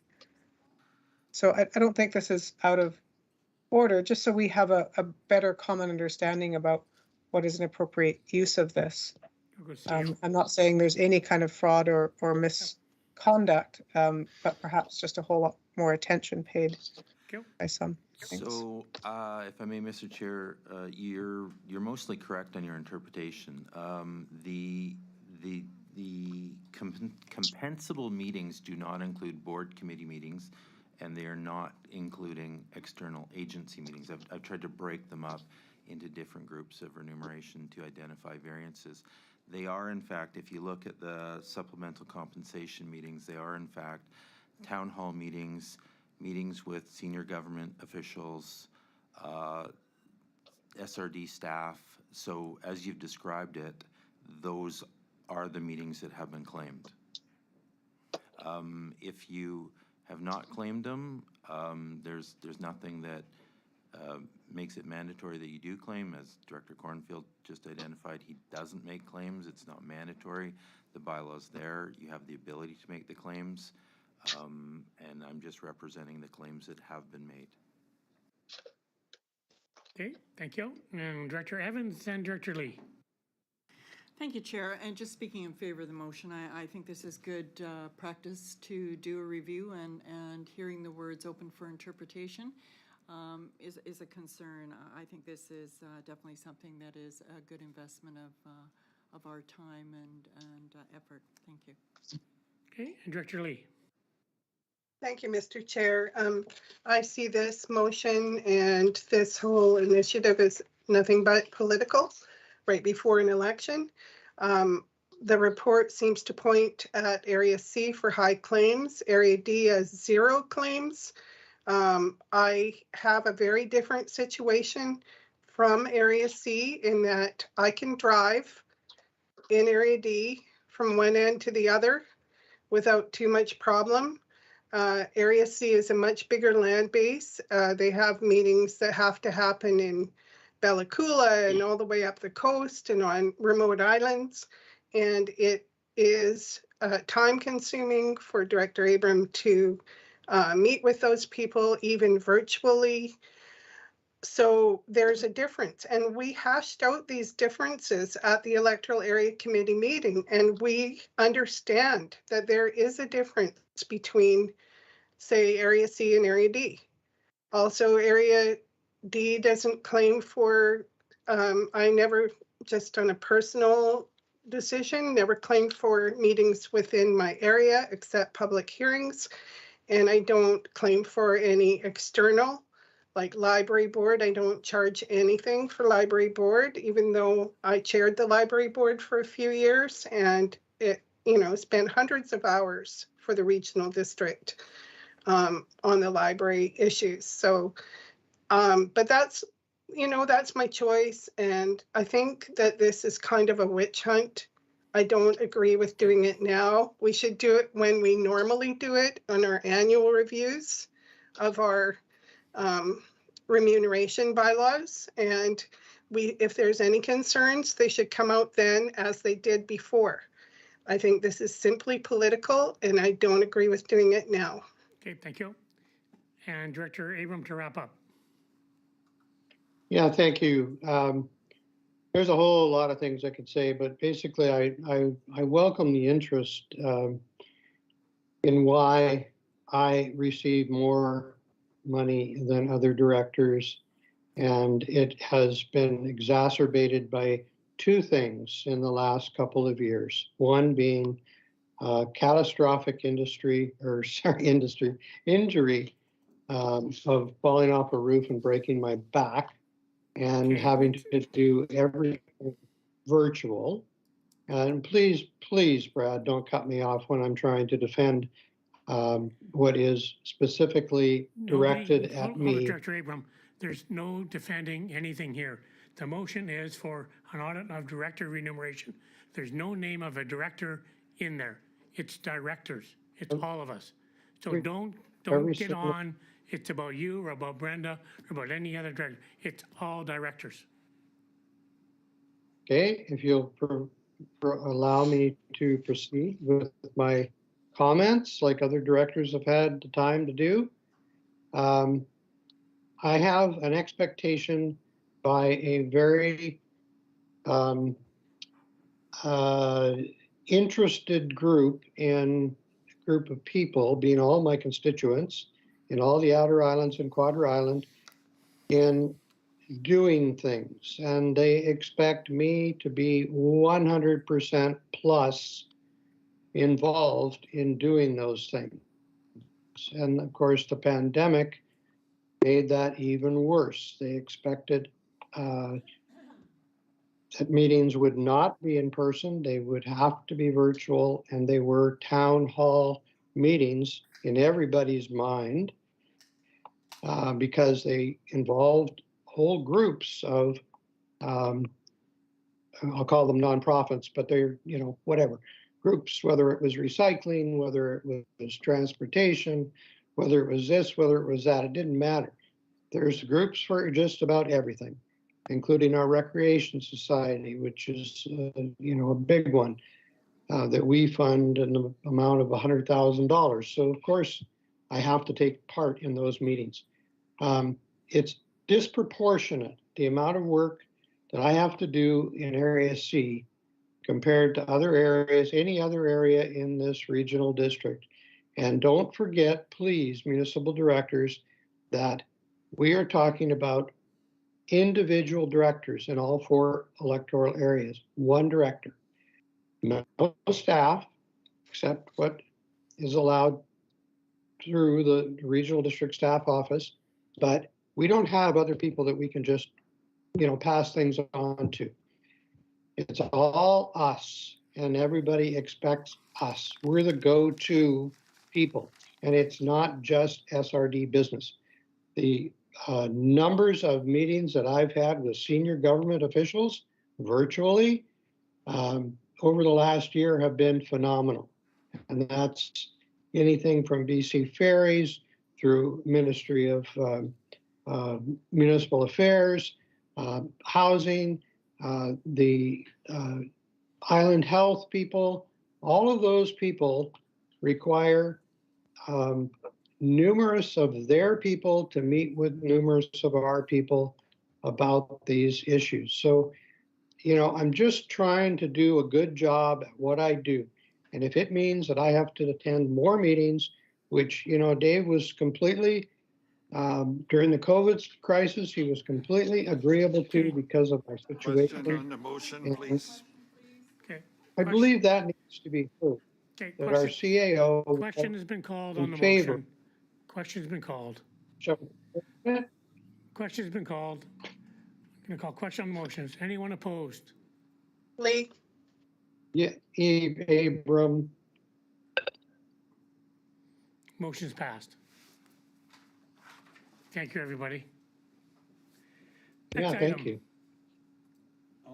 I'll move that the report from the Chief Administrative Officer be received on the Strategic Priorities Fund infrastructure building projects. Second by Evans, thank you, and the CEO.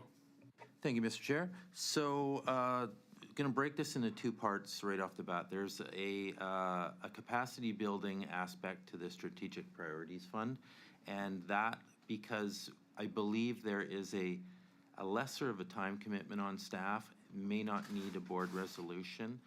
We're going to bring something back to the board on June 15th. And so with this aspect of the fund, we're just going to focus on infrastructure because we certainly know there's more substantive information required and certainly a board resolution.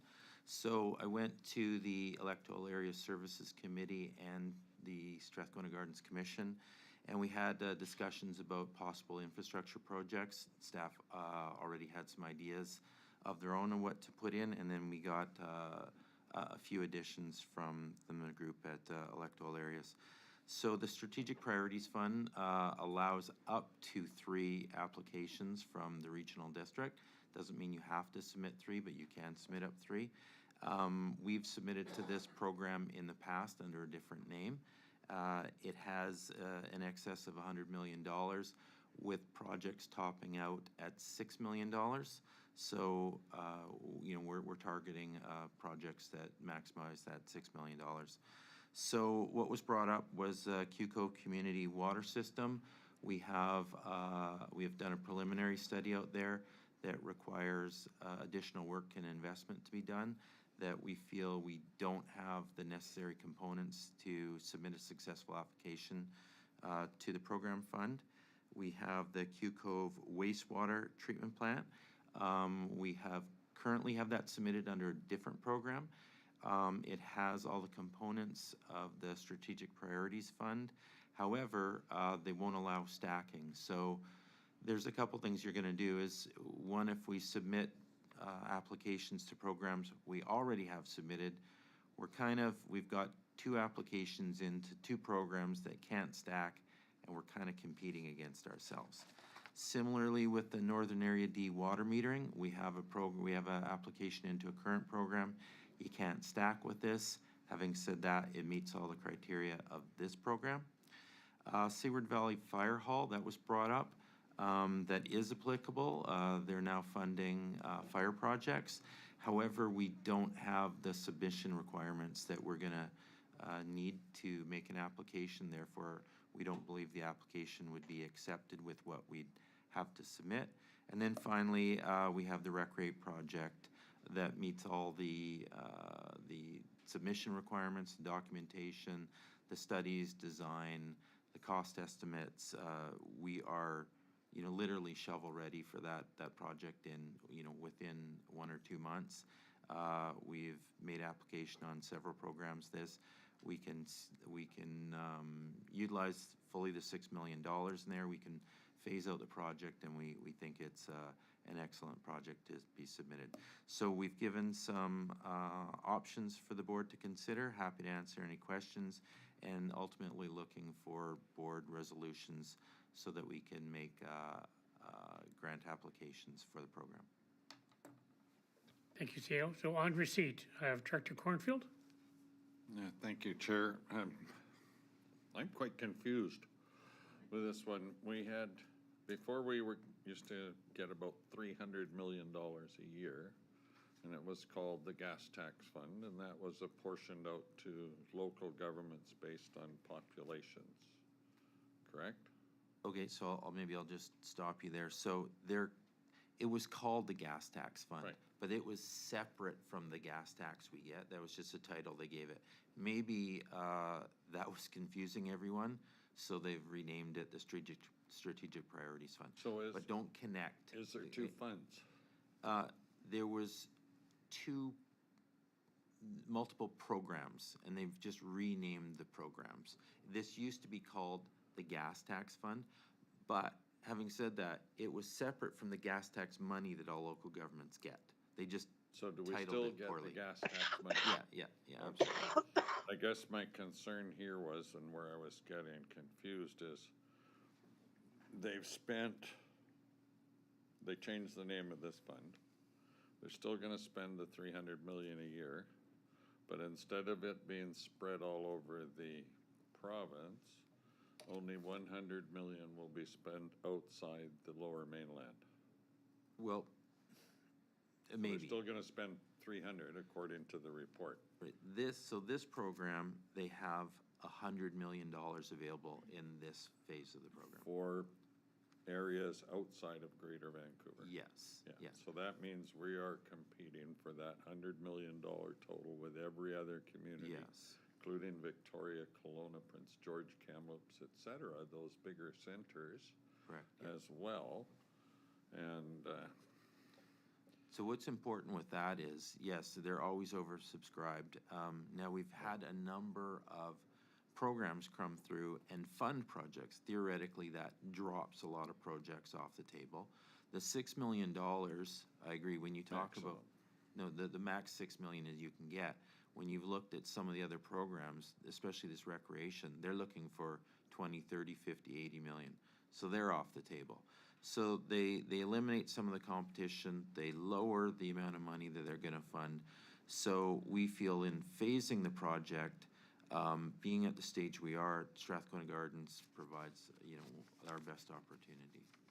but it's still well above the $6 million limit. But what we'll do with it, we'll phase out the project and ask for $6 million with a financial package that we can support the $38 million.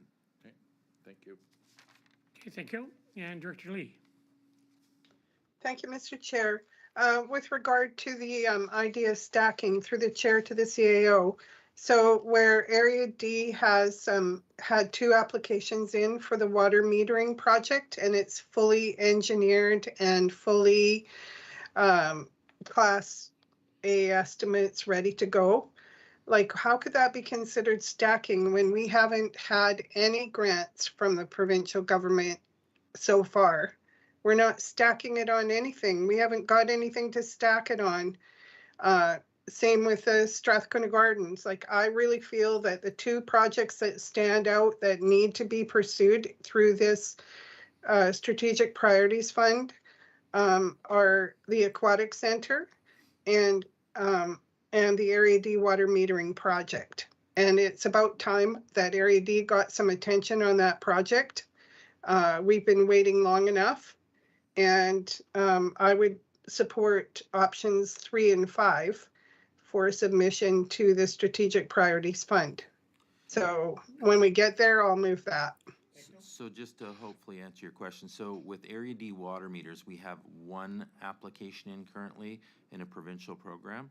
So I guess it's potential stacking. So if you submitted an application to this, you wouldn't get awarded money from both. It would be one or the other. So Could we not?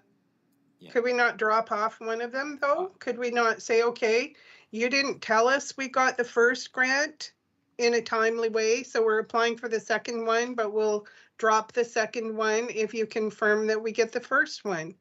Well, what my recommendation would be is the application that we have in right now with the province has an excellent chance of success, and I would not drop that one. So, again, it's up to the board, but you know, it's this competing against yourself. Like they say there, you can submit 3 applications. I've yet to see a local government get 3 awards on one program. So what you do is you do a couple things for the provinces. One, you give them the ability to give you the cheapest option, and then you limit your opportunities too. If you're going to put let's just say, for example, the Area D water meters in this one, they're going to immediately drop it from another program. So they might 2-for-1 us and say, okay, we'll give you the water meters through strategic priorities, and we're going to eliminate the grant for the other thing, and all our options are gone. So let's say currently we have the application for water meters in a provincial grant, and we submitted for strategic priorities with the gardens on this one. We still have the opportunity for 2 programs instead of 1. Well, I would like to have some confirmation from the province about our original grant application for the water metering. We have waited long enough. When are they going to announce? Yeah, well, that's so that we know what we're doing. Yeah, that's always the $64,000 question. That actually just closed in late April. And as we know, the province is pretty slow to make grant announcements. And in 2 months, I think 6 months is optimistic. But, you know, I talk to them regularly. They're not giving us any information on that. Okay, thank you, Director Lee. And I got Director Abram and then Adams. Director Abram. You're muted, Jim.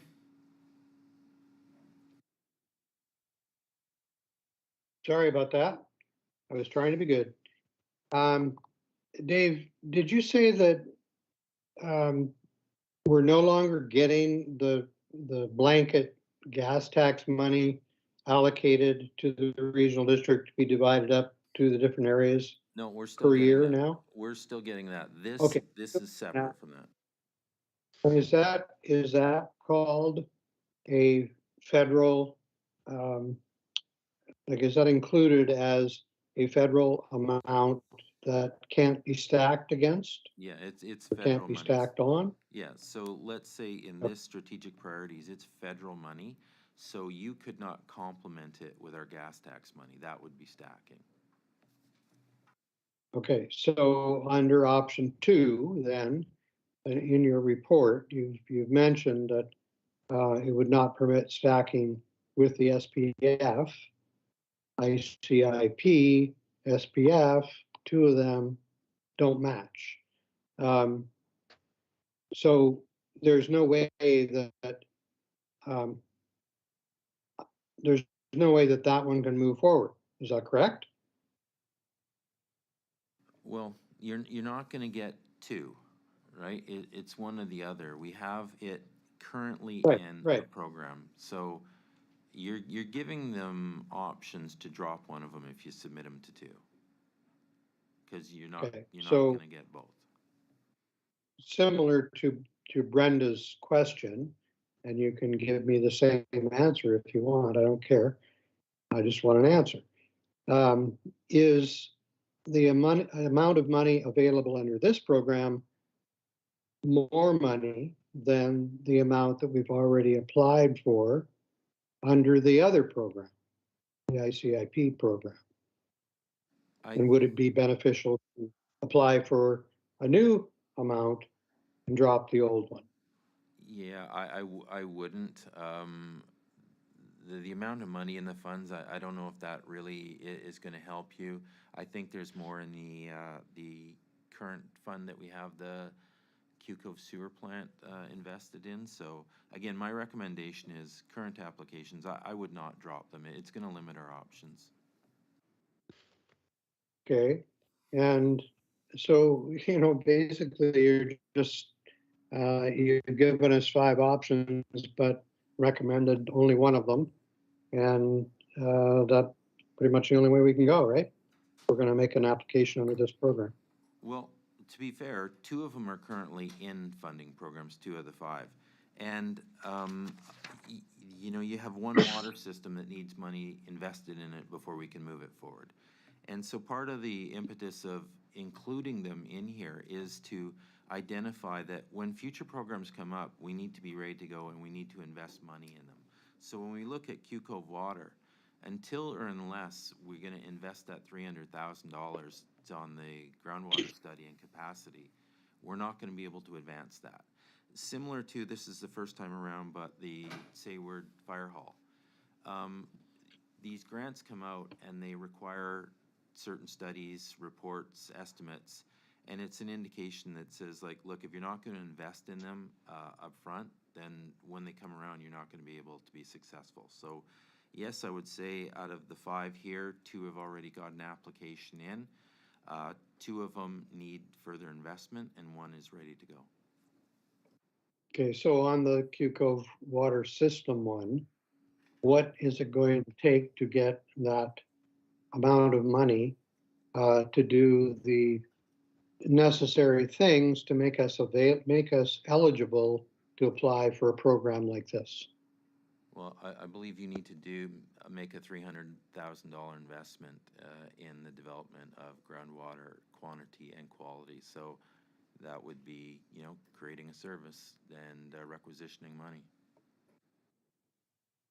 Okay, or joining with Cape Mudge, like I mentioned in the First Nations Committee report that I talked about earlier in that meeting, where there is some discussion going on between the Cape Mudge Council, the chief, myself, you possibly, about a reciprocal sewer from Q Cove or from Cape Mudge to Q Cove, water from Cape Mudge to Q Cove, and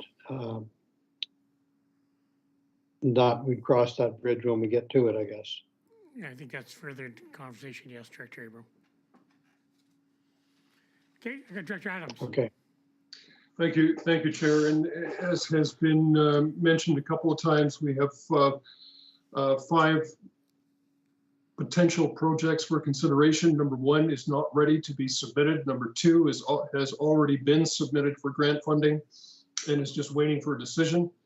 The same for item 3, which is the Area D water system, which are metering that we support.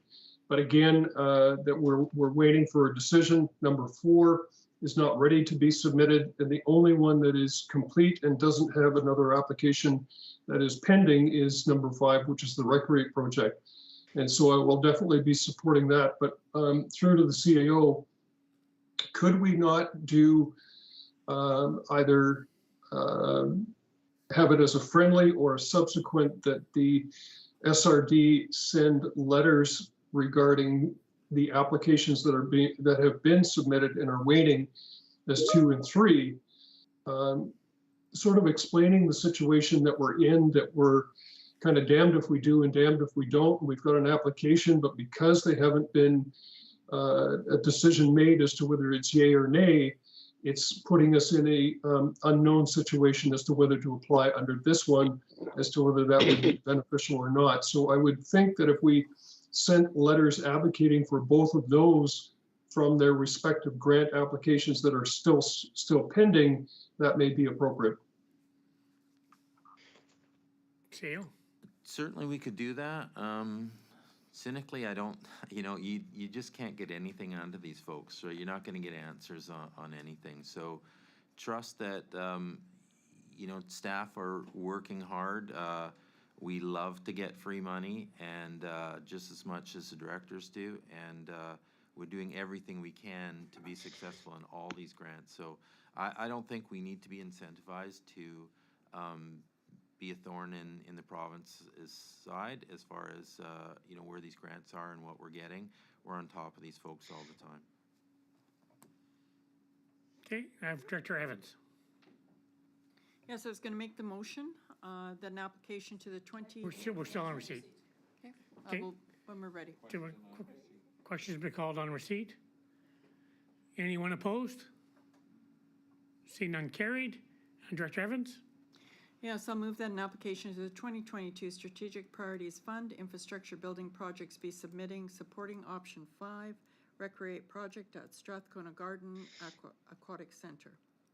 Second. Second.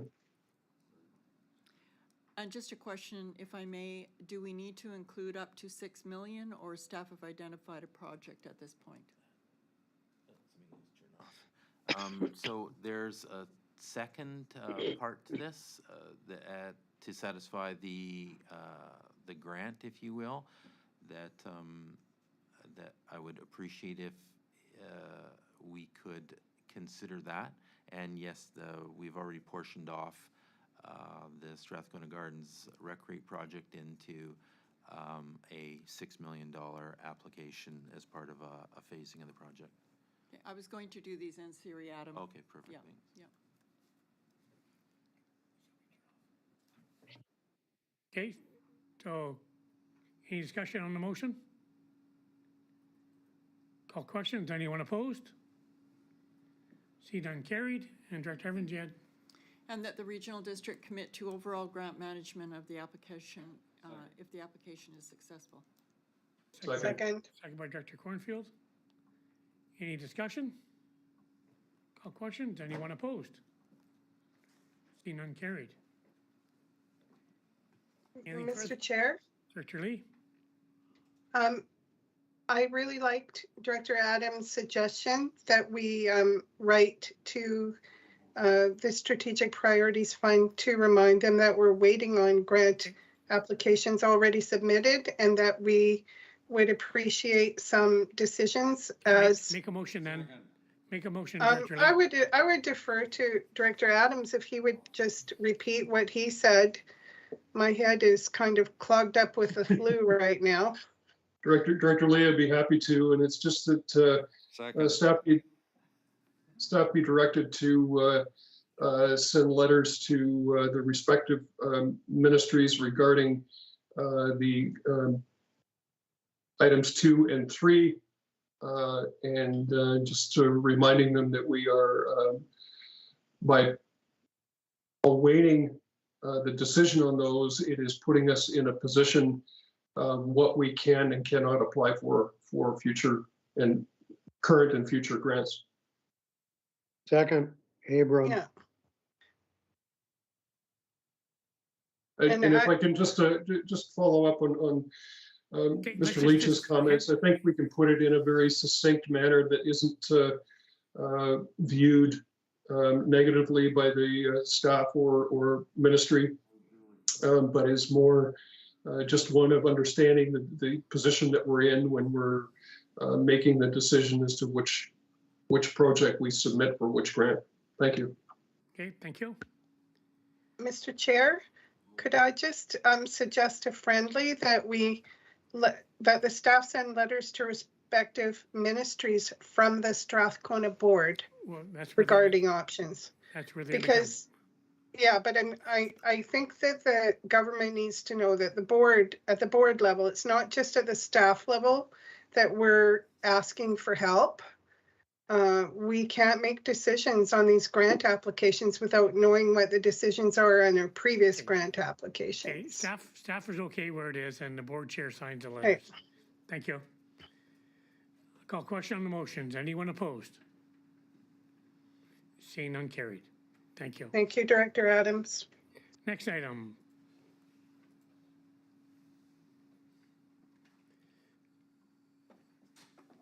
Number 4, adjustment to schedule of fees, charges, and rentals. Motion to receive the report from CO. Move receipt. Director Evans, Director Lee, and the CO. Thank you, Mr. Chair. Nothing to add? On receipt, I'll call questions. Anyone opposed? On receipt? On receipt? No, I had a question on receipt. Go ahead. Can you tell me how much it costs? Like, how much in the hole are we every year on Strathcona Gardens? Well, our budget plus or minus is about $6 million, and 80% of that, I believe, is requisition. So, Okay, so I, you know, without, About 4.8 million? I would say 4 million. 4 Yeah, million 80%, 20% of the 6 million, so let's just say 1.2 million is what we generate in revenue. 80% of the $6 million is requisition. Right. So that's what it costs us each year. As part of it, so that's over $4 million per year. So I couldn't help but notice when I read the report that these rates are very, very affordable. And I just noticed that any projected increases were very minuscule. And, you know, when I look at the project, the Recreate project, it's looking for big dollars, which would then, I'm assuming we are not going to get a grant that would cover off the full amount, so we're looking at having to borrow money, and that would therefore increase the requisition even more. I'm just wondering, did staff look at this as more a cost recovery or just maintaining status quo? If I may, Mr. Chair, so just to speak to the Recreate project, I think the commission has done, and the board, good work for the last 5-6 years on bringing the requisition up to a point where with Recreate, we actually aren't looking at increasing it. We put, I believe, about $1.8 million away every year out of current requisition towards Recreate. So that builds a capital fund, and it also is a mortgage payment, if you will, for borrowing funds. So it is not our intention to actually increase the requisition with our current rec rate. Where we are now to support this, we believe we can do it without increasing that. So that's just part A of that. Part B, you're correct though. Like this is, you look at a $6 million requisition and the rate increases, I believe Mike said they're somewhere between $10,000 and $15,000 a year additional. So they're token, they're to keep up with the cost of what other recreation complexes do and the fees that are paid elsewhere, but it's a heavily, all recreation is heavily subsidized. So yeah, it's not gonna make a significant life-changing difference to us financially. No, but even with the $2 million that has been set aside, as I say, capital plan or capital fund to build it up, still means that we are over $2 million a year in subsidies, right? Well, again, currently, if I just do quick math, 80% of 6 million is 4.8. So that's less two. Well, the two's included in that. Like in the requisition, that the 1.8 that we're putting away into reserve, right, that comes out of the total requisition. So we're putting that away. We probably have somewhere near $7 million, and I think 1.8 will pay a mortgage of, somewhere between $25, $28 million. So again, we think we've got ourselves in a position to do Recreate without additional requisition. And again, this is just to keep up with what other recreation facility user fees are, because we haven't moved that needle in a number of years. right. Okay, thank you. And I've got Director Adams, then Moglove, and then Lee. Director Adams.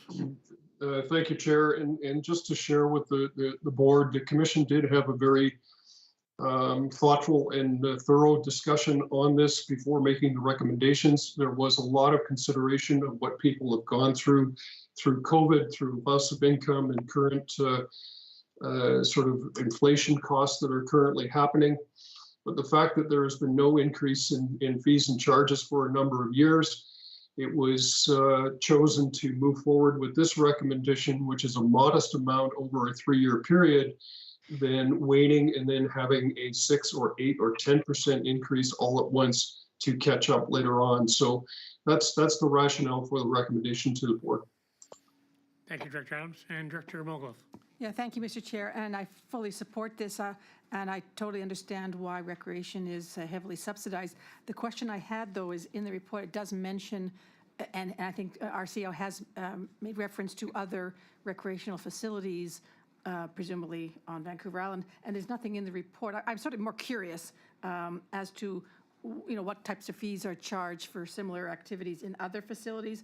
Don't need that answer today, but at some point, I certainly wouldn't mind having that just to compare to Comox Valley, for instance, or, you know, Parksville, Qualicum, some of the smaller, or even Victoria. So I'm not going to make a motion to that effect, but just pointing that out. Thank you. Okay, thank you. And Director Lee. Thank you, Mr. Chair. Given the modest amount of the proposed increase at 2%, and given that we haven't had any rate increases over the past 8 years, I think that we should go with the 2% for now. I'm sure that the subsequent board after the election will look at the 2023 budget and financial plan and decide whether we compare well with the other recreation facilities. Right now, we're playing catch up with this, and I think that the modest amount asked is acceptable. So I think I would move to go to the recommendation as soon as we receive. Thank you. And I have Director Evans wind up. Thank you. And just a question through to staff. This would put a process in place, as was indicated. It's been a year since we've had these increases. But what, just an estimate of what, if we move to the 2%, what the annual total increase in fees would amount to on an annual basis? I think now we're midway through the year, so it'd be prorated, but I think Mike's calculated it out to be somewhere between annually $10,000 and $15,000. Thank you.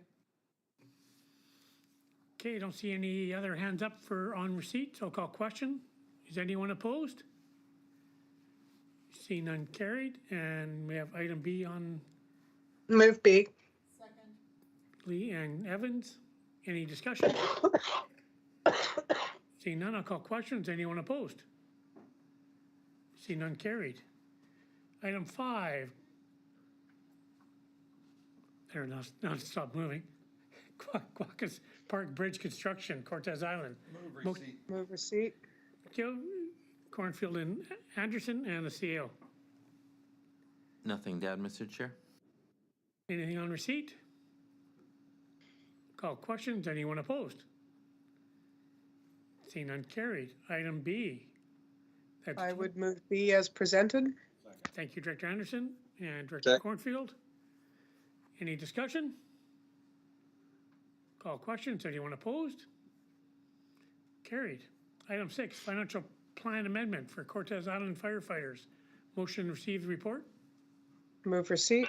Second. Anderson and Wally and Oglesio. Nothing to add, Mr. Chair. Anything on receipt?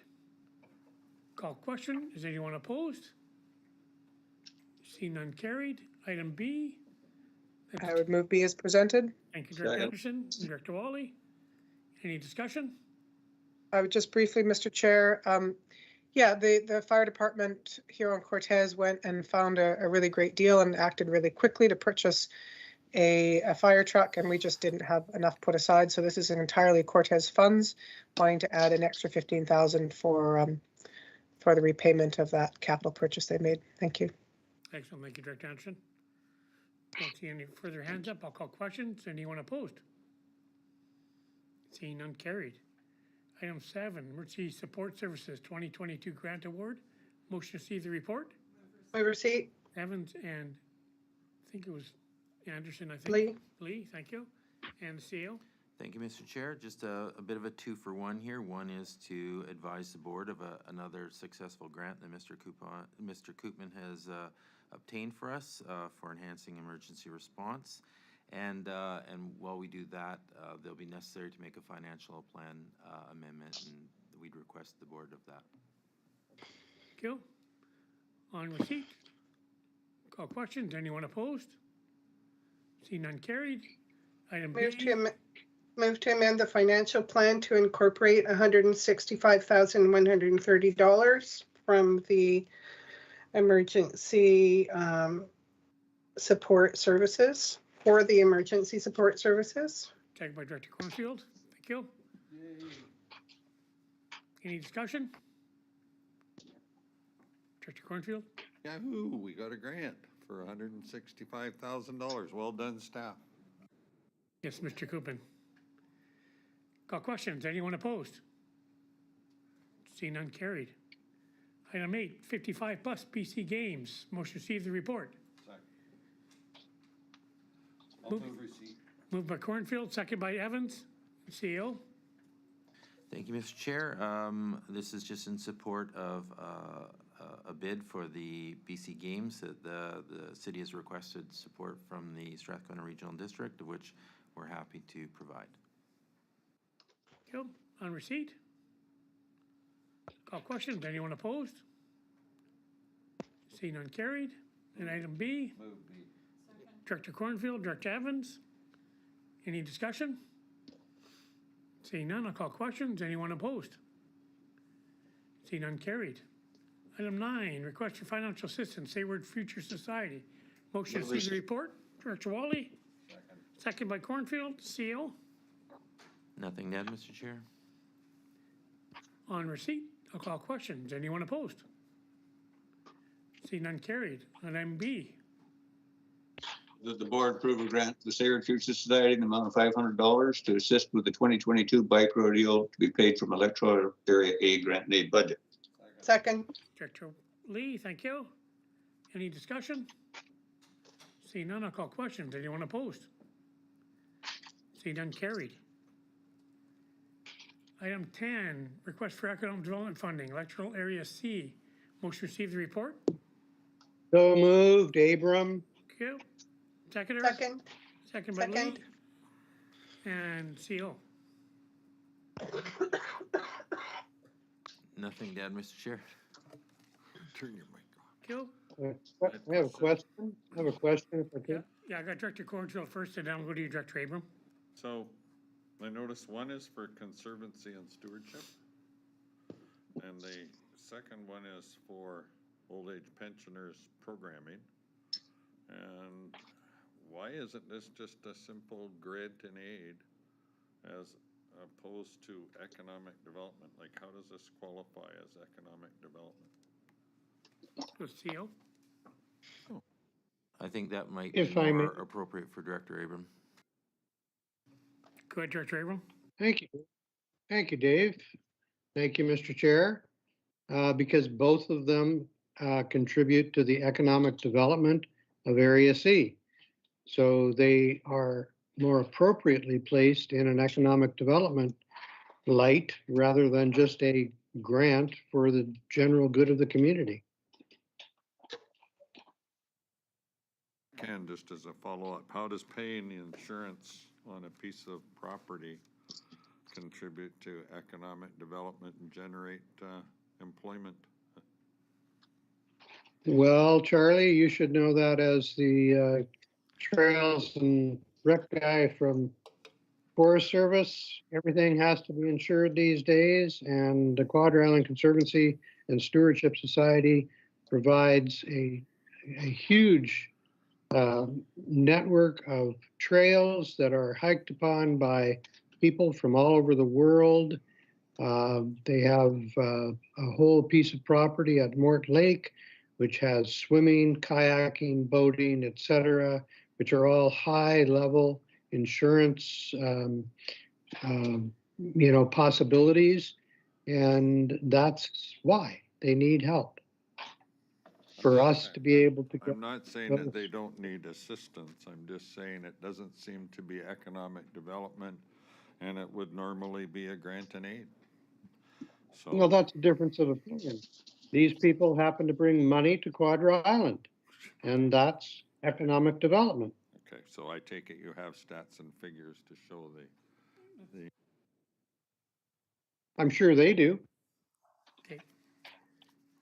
Okay, on receipt. Call questions. Anyone opposed? Carried. Item B.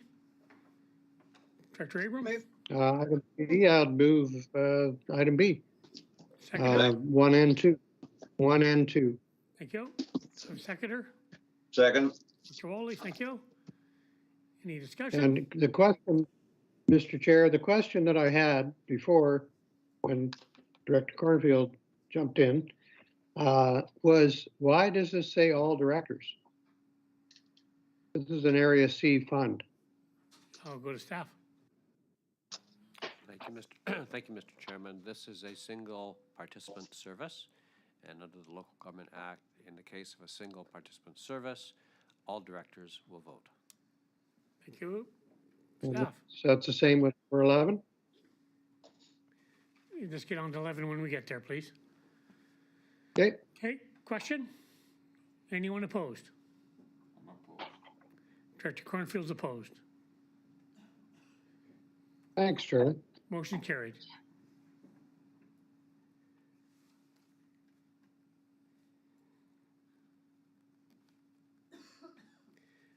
Item 11, request for financial assistance, electoral area D. Motion to receive the report. Move receipt. CO. Nothing to add, Mr. Chair? On receipt. Call question. Anyone opposed? See none carried. Move B1 and 2. Director Lee, second by Director Cornfield. Any discussion? with thanks. Motion's carried. Bylaws. Thank you. Correspondence. We have 3 items, I think it is. Move 5 receipt items? of all 5 items. I'd like to pull 3. Okay, Pull 3.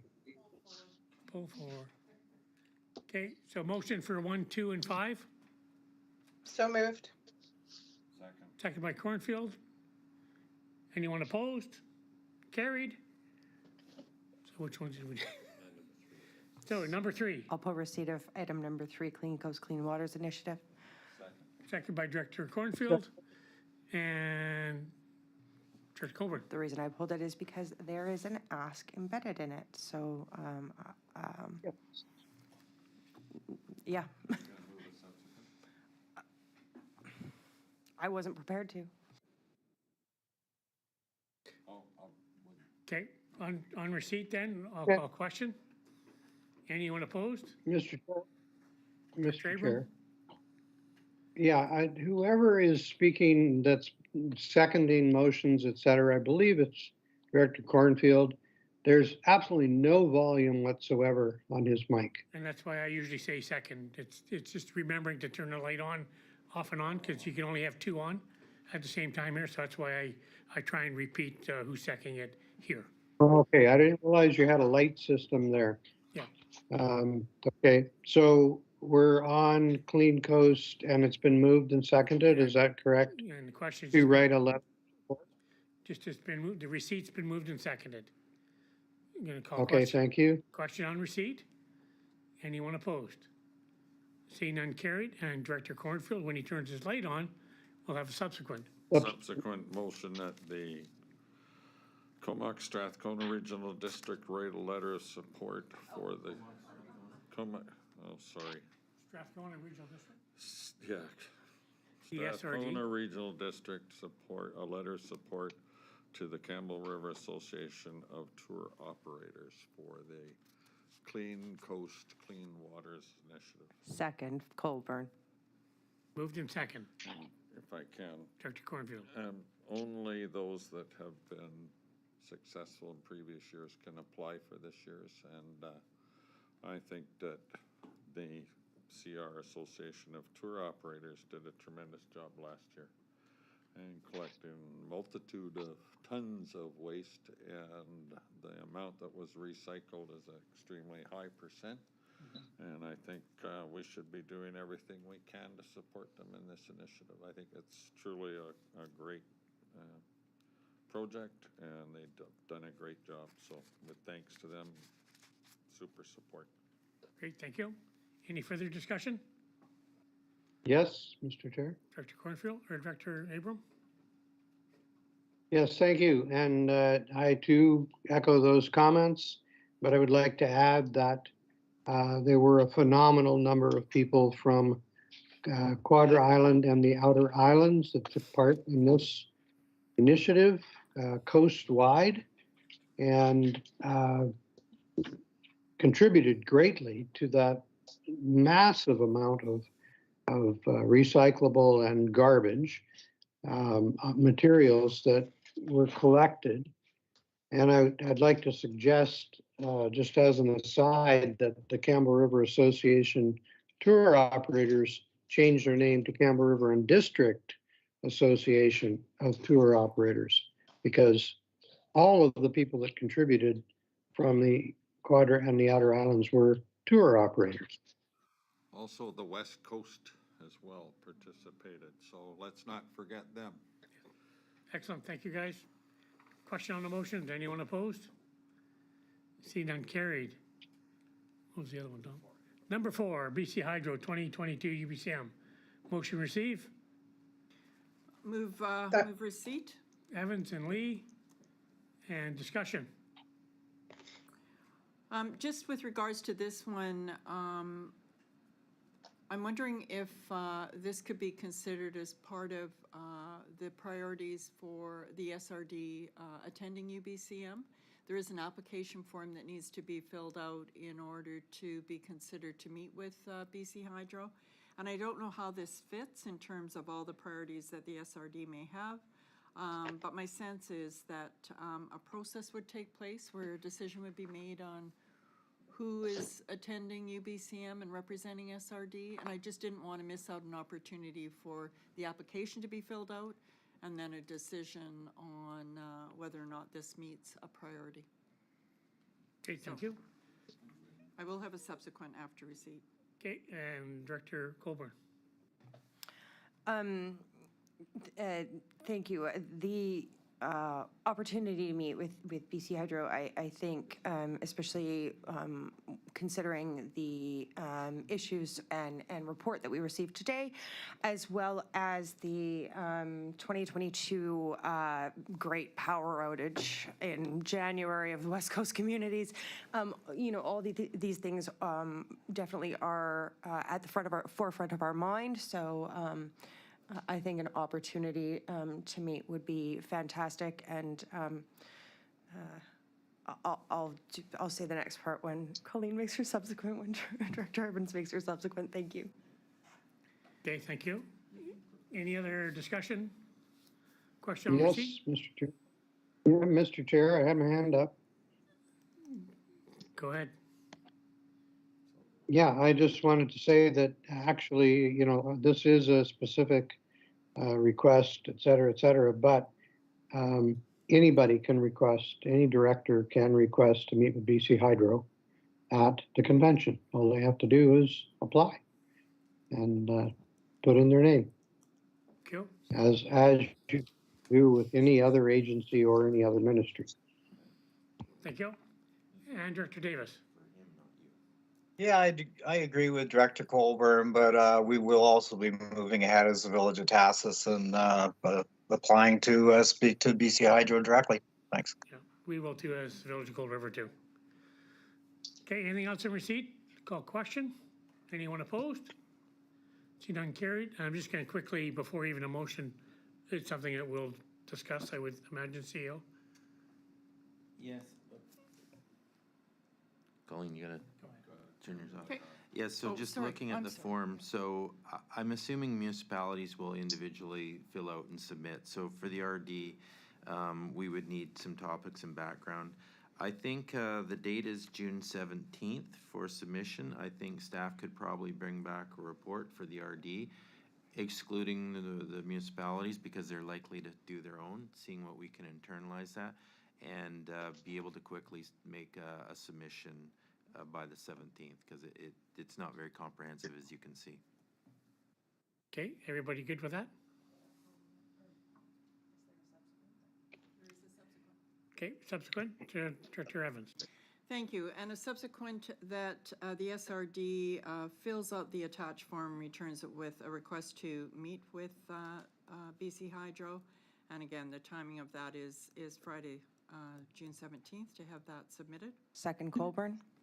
And if I just may speak to it, we heard from many of our directors about the concerns they had over this past year, issues that were related to impact to their communities and the SRD overall. I think it would be great to have a report from staff that would give some key speaking points that would be a benefit when any of the directors move forward and have those conversations. But I think there's power in numbers, and so having SRD there as well as other directors and municipality really adds weight to the concerns that have been expressed around this table. Okay, Director Colburn.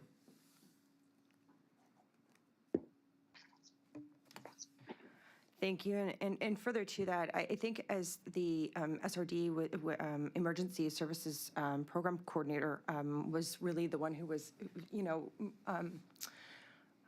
kind of taking charge on that emergency that happened on the West Coast, and also all of the nations that are not within the municipalities. I think it's a good time to maybe communicate between the municipalities and the SRD. So I would hope that that would be just a consideration.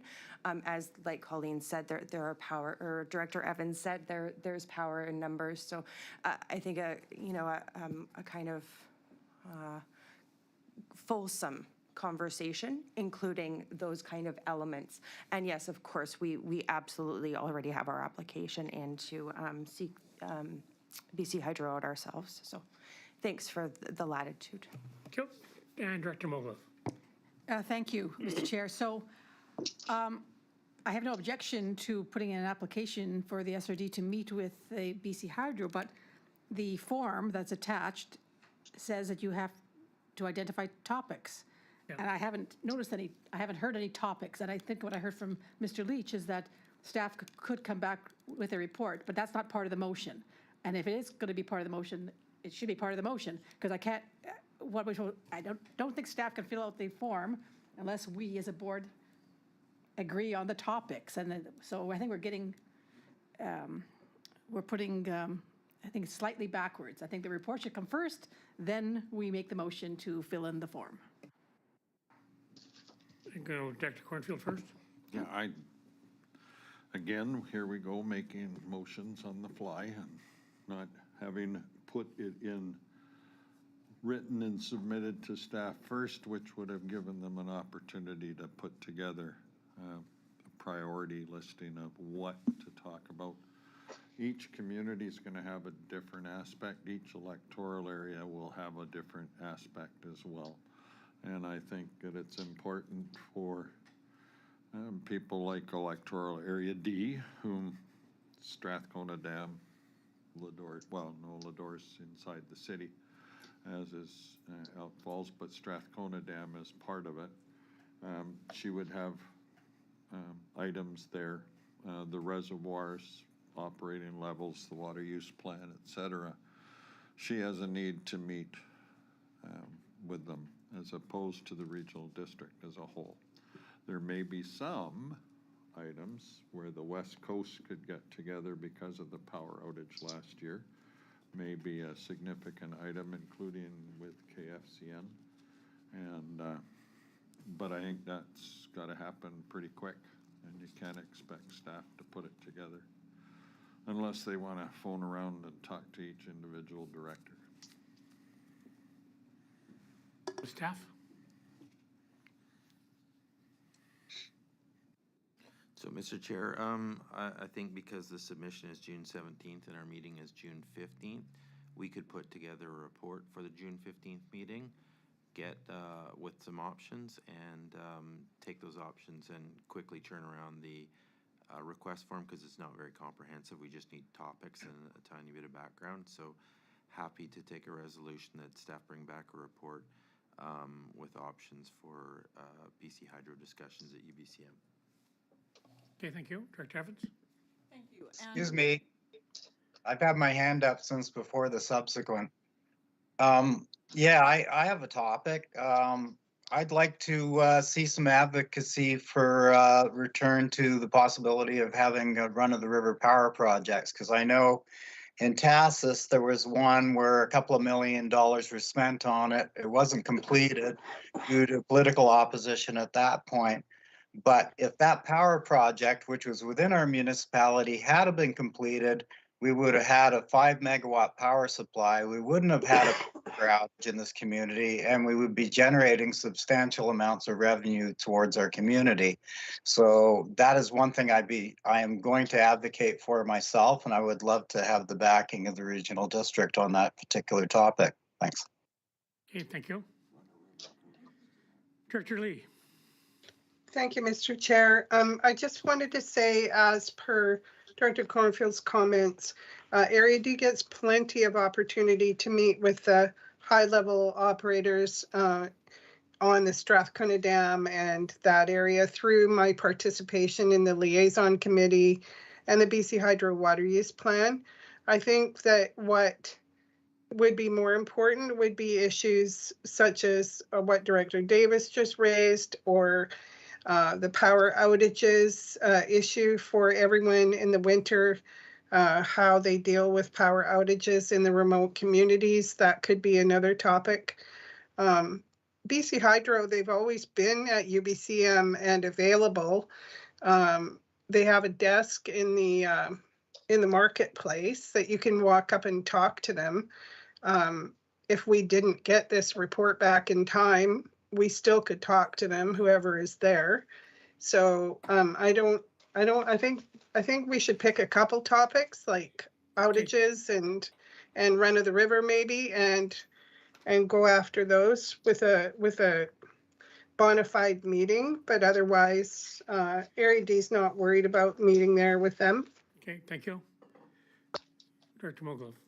Thank you. I'm sorry, but with all due respect, this board has never, as a policy, as far as I'm aware, endorsed run-of-the-river projects. I don't know if we have or we haven't. So I think the whole point of this is to let staff come back with a report that identifies topics that the board would advocate on. Instead, we shouldn't be doing that today. We should let staff come back with a report, and then we'll know what topics this board supports as a board. Thank you. Director Evans. Thank you. Well, I'm really glad we had this great discussion, because my intent in pulling something that was in correspondence was to identify that this could be a topic. And as mentioned in my comments, I said with any other additional topics that are identified as priorities. Knowing that we have not done that, knowing that the board is meeting June 15th, my recommendation would be that a report come forward that includes BC Hydro identifying topics for consideration at UBCM. I'm withdrawing that motion. Withdrawing that, and I will submit my new motion. Okay, so Director Evans is withdrawing her previous motion, Yes. and the seconder was Director Colburn? Okay, Okay? so that motion has been withdrawn. So your other motion now, Director Is Evans. that staff prepare a report with topics for discussion at UBCM that include consideration of BC Hydro. And second by Director Colburn. Thank you. Call question on the motion. Anyone opposed? Seeing none, carried. Thank you. Members report, nothing. Management report, nothing. Motion to terminate? Director Cornfield, Director Colburn. Anyone opposed? Seeing nothing, carried. Thank you, directors. We'll talk in a couple weeks. Thank you. Thank you.